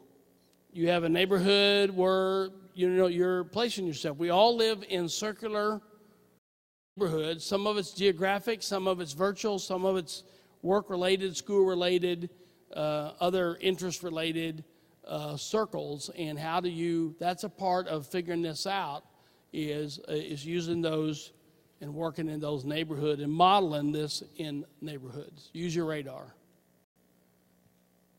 Come on. Back up. Corporal Walter O'Reilly. Nickname, Radar. I'll go along with that. Company clerk, 4077. These are forms to get the forms that enable us to order more forms, sir. He's the corporal who always thinks ahead. Radar, give me this here clipboard I got here. On MASH, weekday afternoons at 5 on Channel 7. So used to be my favorite TV thing. I'm telling my age. Anybody know what I'm talking about? MASH. And it was Walter O'Reilly, and he was named Radar. Why? He could hear the choppers coming. He knew what was about. He knew what the colonel wanted before the colonel knew it. Probably that he's listening through the wall. But, he had this kind of innate, sick kind of ability to sense what's going on around him. Friends, I tell you, you need to put up your radar. If you're going to be a missionary in today's world, put your radar up. First off, take a week and do some evaluation. And how much time do you spend with the unconnected? Where are you placing yourself with folks that you don't already know? That's the huge question. Placing yourself with people you don't know. And could you, is that go hang out at Panera's for an hour? Could be. Now, if you're like me, I'm pretty much of an extrovert, can you tell? But I can still hang out at Panera's and nobody talk to me. And if I'm not careful, I look kind of spooky. So I've learned some tricks at Panera's. I'm a fire guy. I like to collect little fire toys, little ones, these little metal ones. So I took 10 of those with me at Panera's and set them out on my table and got me a cup of coffee. And I got to tell you, I didn't have to worry about it, conversations. I had people just coming up to my table going, what's this, and kids. I got every, out on the one, my Eastern office is the one in Lake St. Louis there, and every mother and their child at 9 in the morning stopped at the table. I lost 2 of them somewhere in the commotion. I never had to start, which is fine. I never had to start a conversation even. They started them with me. Can I see your fire truck? I learned this from a guy who liked to, was a hobby with old cameras. And he said, he's a pastor in another state. He took his old cameras and set them out on his table, and people would do the same thing, would just stop by and say, ooh, what is that? I haven't seen one of those cameras in 50 years, and it would be an entree into a conversation. Now, friend, so just by going and hanging out doesn't mean you make a connection. You got to think through, how am I going to make a connection? And so those are kind of my ways. Another way I've done it is I've bought $1,000 of coffee. Now, first off, the owner really likes that. And I just haven't put a note up there that was a gift from the Methodist Church, and the pastor's sitting right over there at the table. And people just would stream over and say, thank you. Well, it gave me a chance to go, and people would say, why? Give me a chance to be ready with, there's that where I ready with my story on the front end. So now you can't do that every time. I've done it personally out at Lake St. Louis where I bought $100. Now I don't have a church right now, so I didn't have anywhere to send them, but same thing. I don't want to lose my practice. There's ways of how you connect, and remember when you're sorting out your time this week to separate the urgent from the important. Most of our desks are full of a lot of urgent things, and some of them are important. Do I need to say that again? All of our desks and all of our lives are full of lots of urgent things. Some of them are important. Just some of them. So here's 8 strategies to how to build new relationships with people you don't know. Number 1, use your normal affinities. Everybody know what an affinity is? Yes? Like to do anyway? You don't have to make me go do it, because if I have to make you go do something regular, you're going to quit doing it. So my affinities in my life is fire. I've been in the fire service I was in the fire service for 25 years as a volunteer and part paid. And so anything that has to do with fire trucks, lights, sirens, any of that, my entire life, I've spent time in the fire service. I volunteered in every fire station where I was appointed. I go to fire things. I was a fire chaplain for the state of Missouri. I rode a fire truck from here to Joplin when the tornado went through. I'm still a chaplain for the state of Missouri. I'm a certified fire chief for the state of Missouri. I did hazmat. Since I'm a pretty good teacher, I taught fire school in Columbia for 10 years and met all kinds of people. Did you have to make me do any of that? No, I loved every inch of it and met hundreds of people that I didn't know. And in my lifetime, 36 firemen have come to Christ. Now, why did that work? It was my affinity. But I just didn't play, because we're not just playing, as I used my affinity as a way to build trust, build relationships. I really was a pretty good firefighter, and my dad was a firefighter, and people trusted me. What's yours? Everybody has affinities. Everybody has things that they're naturally good at. They like to hang out and do. That's your best place, your best chance to build relationships. But if you're not thinking about it, you'll just do it and you won't build a relationship. You won't do it on purpose. You'll just go, I mean, if you say my affinity is golfing, and you golf every Saturday, and a year from now not a single person has come to Christ or come to your church, you need to change something. Clergy, for us, is not paid to be a fireman. I'm paid to be a United Methodist clergy, and part of my task is to get people to Christ and get people to my church. Isn't that the task? I've had clergy tell me, well, that's not my task. Well, darn if it's not. Well, I don't know if I want to do that. Well, then go be Baptist. Go be something else. Methodist. By the way, I am not shy about being United Methodist. I am proud to be a United Methodist, and I think the world will be better off if there's more of us. I don't have a sense that that's not true. Now, I'm not real proud where we're at right at the moment, and I think we could do things a lot differently and a lot better, but I ain't giving up on us. And the Wesleyan way and the way that Wesley did things and the practices that Wesley wanted us to teach our folks so their life would get better, I think that's a good thing. And I think we ought to have people back in our churches to do that. So now I think our churches need to change. So guest member events. Guest member events are those events that are not churchy, that you could bring a guest to. So at my church in Lee Summit, I started going to Canada. And one of my hobbies is fishing and water, so I started going to Canada. And then I decided, well, if I was going to go to Canada, I might as well bring some people. So I brought 10 guys the first time. And the first time we did, they were all guys from church. The next year I decided, well, what's my rule? You can't come on a Canada fishing trip if you don't bring a guest we don't know. And so the next year we had 20 of us, which is too many, to go to Canada on a men's fishing trip. 10 of us we knew and 10 we didn't know. And that's a guest member. And so I managed to go to Canada with different sets of guys for 20 years. That's a member guesting. That's a pretty extreme one. Softball is a member. Problem is you have a softball team and everybody on the team's from your church. Or you could just think up whatever it is or whatever I'm going. What are some member, and they could be simple things. What are some member guest things that make it easy for somebody to bring a guest with, or they're required to bring a guest with? If you're going to do a Habitat house, then you got to bring a guest with you. Going to go on a mission trip to Mozambique, you got to take a guest with you. Stuff. So stuff, even you can do that with stuff you've got going right now, but your folks aren't thinking about, I got to bring a guest. You can't show up without a guest. I don't know what you do if they do, but you can bluff it. Outside your comfort zone. So what are you doing that puts you outside your comfort zone? First one puts you in your comfort zone. But friends, I think there's a call in the Bible to also go outside your comfort zone.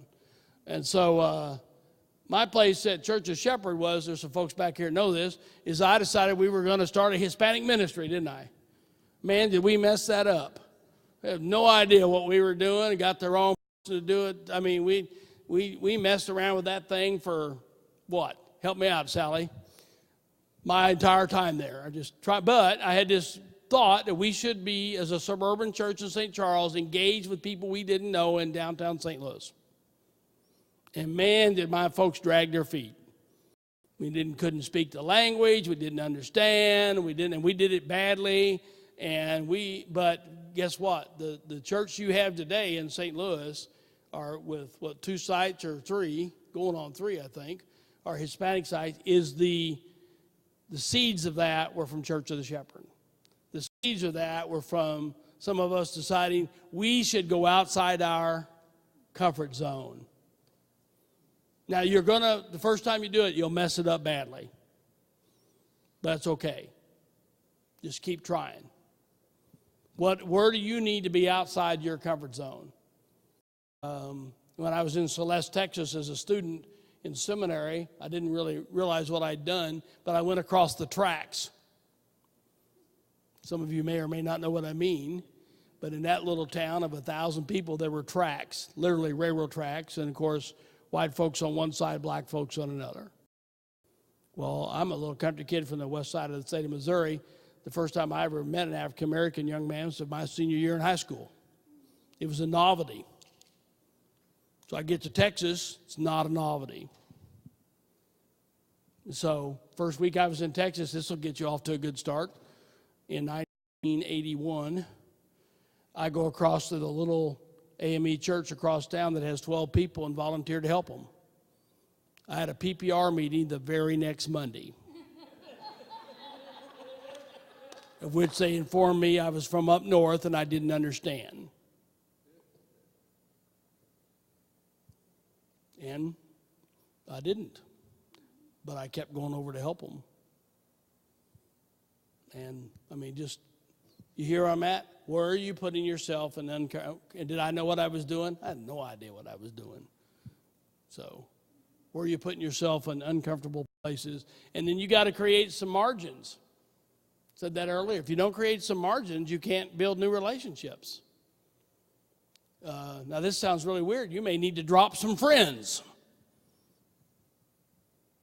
Because our lives are, I mean, I don't know about you, but right now, most people's lives are pretty full, yes? In fact, so full, we're just kind of can't keep up anyway. Well, what do you need to stop doing?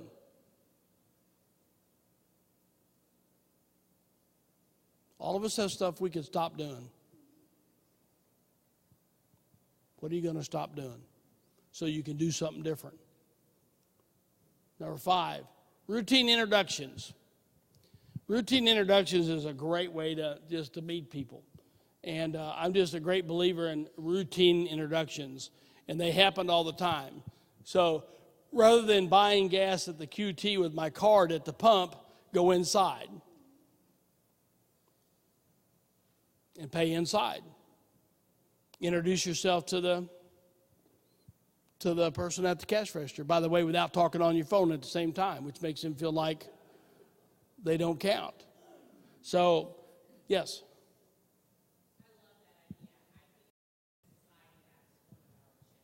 It's a huge challenge.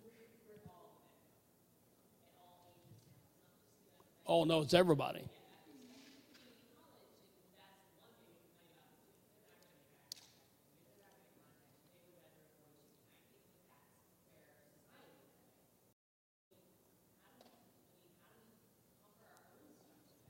Right. So would I. I'd rather just get my gas and go. But, and I do that some. And by the way, everything I'm telling you here, 90% of the time I don't do it. And the 10% I do it, I see result and I go, I need to do that more. You know, it's hard because everything in you is working the other way. But I'm just saying, if you want to do it, routine introductions is stopping just long enough at the QT to introduce yourself to the person at the cash register.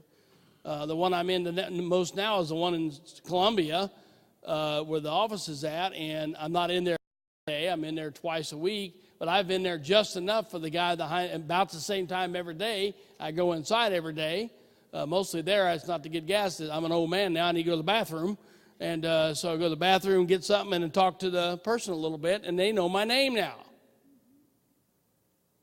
Now, if I were pastoring in town, are you with me? But and that's true about, think about all the places you connect, you come in contact with people, but you don't come in contact with people. You treat them like machines. And so stop, slow down, create, and introduce yourself. Now, is everybody going to be reciprocal? No, because we're in a culture of but you can still, that's okay. Take a no. Just go, well, I just introducing myself. And introduce yourself to people, and it's just amazing. When I for hospital visitations, I always wear my colors, and that has opened so many doors to others that are needing prayer or needing someone to talk to.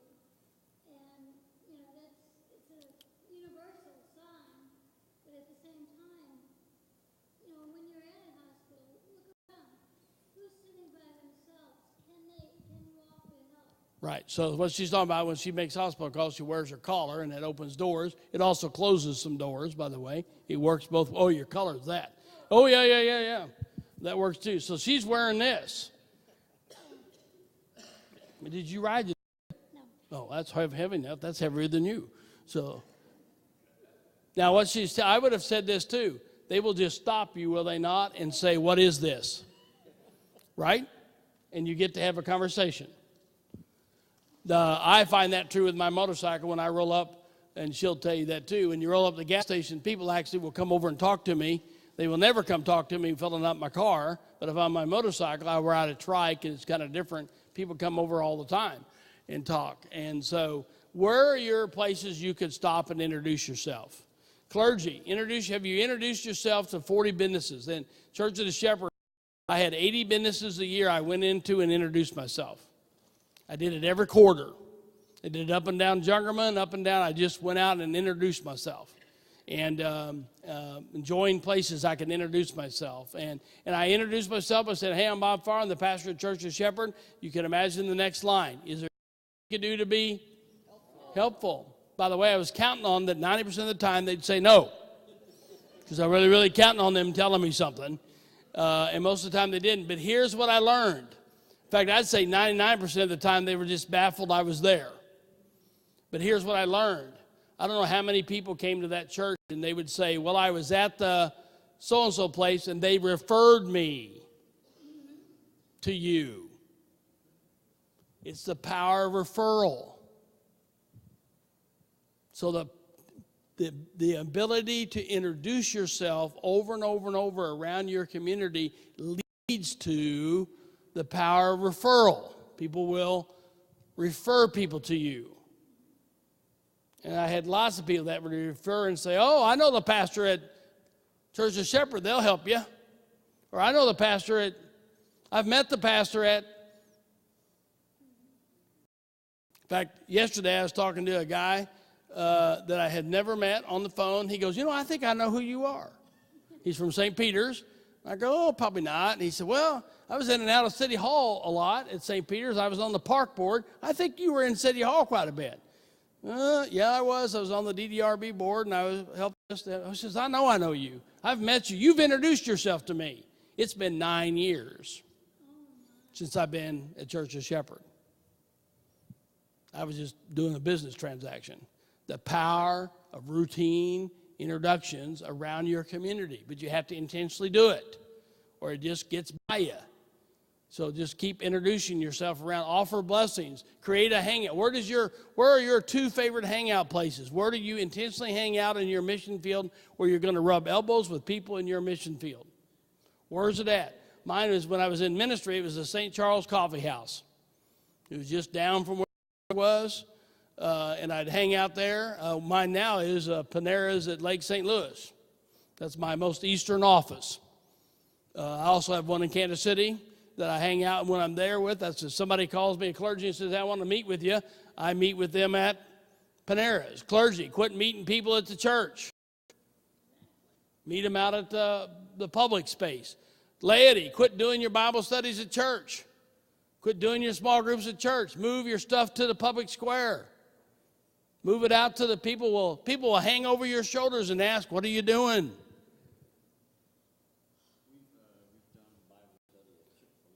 Oh, Bible study at Chick-fil-A, great. And have you had people come up and go, what are you doing? Oh, yeah. Matter of fact, we have to run away a bunch of men who are doing Bible study before we come in and do Bible study. Push the tables together. Yeah, he's doing what I'm talking about. Move the stuff you do to the public square. Now, what do you need to do that? You need to get to the manager of Chick-fil-A and ask, is it okay? This is what we're doing. I've never had one tell me no of any place because they want to sell you something. And you're going to buy something. We used to meet up at the mall and just whatever. I used to, right. I used to have a group that walked by. Or so whatever it is, friends, create hangout places. Move your small groups, Bible studies, meetings, personal meetings out into the public square. We're in the building too much. Offer blessings to people. It's easy to offer blessings to people. You see somebody doing something great, stop and tell them. Stop and tell them they're doing great. Connect with organizations. I mean, I was a member of everything in St. Peter's. I was a Kiwanis and a Lion and a Rotary. I was the Chamber. I was everything. By the way, I didn't do anything anywhere. They'd always want to, I see clergy do that, and they tell me, well, I'm now the president of the Kiwanis. No! You have plenty of that to do at church. The only reason you're joining that is just to meet people. And I've kind of quit joining those places because I discovered they're full of a lot of Christians. I like that. I like to join things where there are not so many Christians. So, because they have plenty. I'm not looking for Christians. Are you looking for Christians? No, I'm looking for people. Regular people. You know, that's who I'm looking for. So I want to join organizations where regular people hang out. That's what I want. All right. Not moving on me. Oh, my battery. Well, I'm done anyway. Let's just do this real quick and we'll stop. So, friends, when you actually get into a conversation, what do? People ask me that. And it's all art. First off, your point of talking to somebody isn't for you to tell your story. It's for you to listen to theirs. Second, watch for signals. People give off signals all the time about whether you're being weird or not, whether you ought to move forward or not, whether this goes anywhere or not, whether you just need to stop. It's okay. They're not ready to have a talk. They're not ready to go on. They're not ready to. And if you push them, then you fall in that camp they see on TV. So, 3, what are some bridge building what are words you can use? So, you know, if I see somebody with a motorcycle thing on, I go, hey, I ride a motorcycle. And that starts the conversation. Or, you know, I've been wearing my Kansas City Royals shirt around proudly. Figure I only got to do it once every 30 years. I'm wearing it right through the country of red. I don't care. And people, all kinds of people stop me. Some good, some bad, and starts conversation. So know your elevator story. Know the why over here. And if you can't figure that out, I like Adam Hamilton's why God, why church, why my church kind of questions that'll help you. Know your own faith story. Find their need and make a connection. Now, that is not an order. It's just the things I know that you need to be thinking about as you're trying to build and listen to their story. Friends, you've been great today. Let's go over. Here's the test. What's the first thing I need you to do in the Wesleyan way of evangelism? Get their name. What's the second thing you need to do? And the third thing you need to do? And the fourth thing you need to do? That moment. Be ready with your why. And then what do you do? The fifth thing? Take them, what's that magic word? With you, back to the preaching house, and we'll let the Holy Spirit worry about salvation. Is that okay? We'll just let the Holy Spirit do that job. I think the job God gave us was to build the bridge. Not from us, so I got to get this right, them to us, but from us to them. And so I'm going to finish with just this little story. So I'm pretty passionate about reaching people we don't know. I've spent 37 years doing it. Here's why. In 1983, my father died when he was 42 years old in a house fire. He's fighting fire, and he line of duty death in Creighton on the volunteer department. He was a Kansas City fireman professionally, but died fighting a house fire. And so my dad never went to church, ever. I think he went to church 5 times that I know of. I'm probably it's more than that. But when he got married, when he baptized the 3 kids, because my grandmother made him come, and when I got married, he didn't come to church. He was not a Christmas Easter. He didn't. His role at the house was to spank the 3 boys to make sure they went to church, because that's what kept mother. It's my mother's church, and he just didn't find that. My dad grew up in a very tough home, and with my grandfather who liked to drink pretty regular, well, real regular, well, really all the time. In fact, I sent him to heaven, and not wherever he went, with a bottle of whiskey. I figured he's going to need it. And he was just mean. He grew up in a very mean house. My father had a bedroom growing up, and yet they were the first one to have a TV. That kind of a mess up deal. So my dad just didn't have any church background. The only background was my mother to do it. So when he died, it struck me. I was first year seminary in Dallas, Texas, and he thought me going into ministry was stupid. It was just stupid. It wasn't a real job. She get a real job. A real job was going to be a fire, and I actually have a fire degree. That's what I was going to do. And I like that. But anyway, so I'm in seminary, come back from my dad's funeral, and I knelt down in a very traumatic moment in my life and basically prayed prayers. The only time I really thought I heard the closest conviction of the voice of God to say, because I kind of asked whether I should even be doing this. I'm all of 21. And what I heard was, you need to get to church, not in these kind of words, but get the church out of the building. This is what struck me. Why hadn't anybody gone from the Creighton Methodist Church, a little bitty town, down to the fire station? It was 3 blocks. There were 12 guys down there, maybe 15. Half of them were my relatives. Half of the people in the church were my relatives. And my grandmother would say to me every time we talked about this, well, everybody I know is already Christian.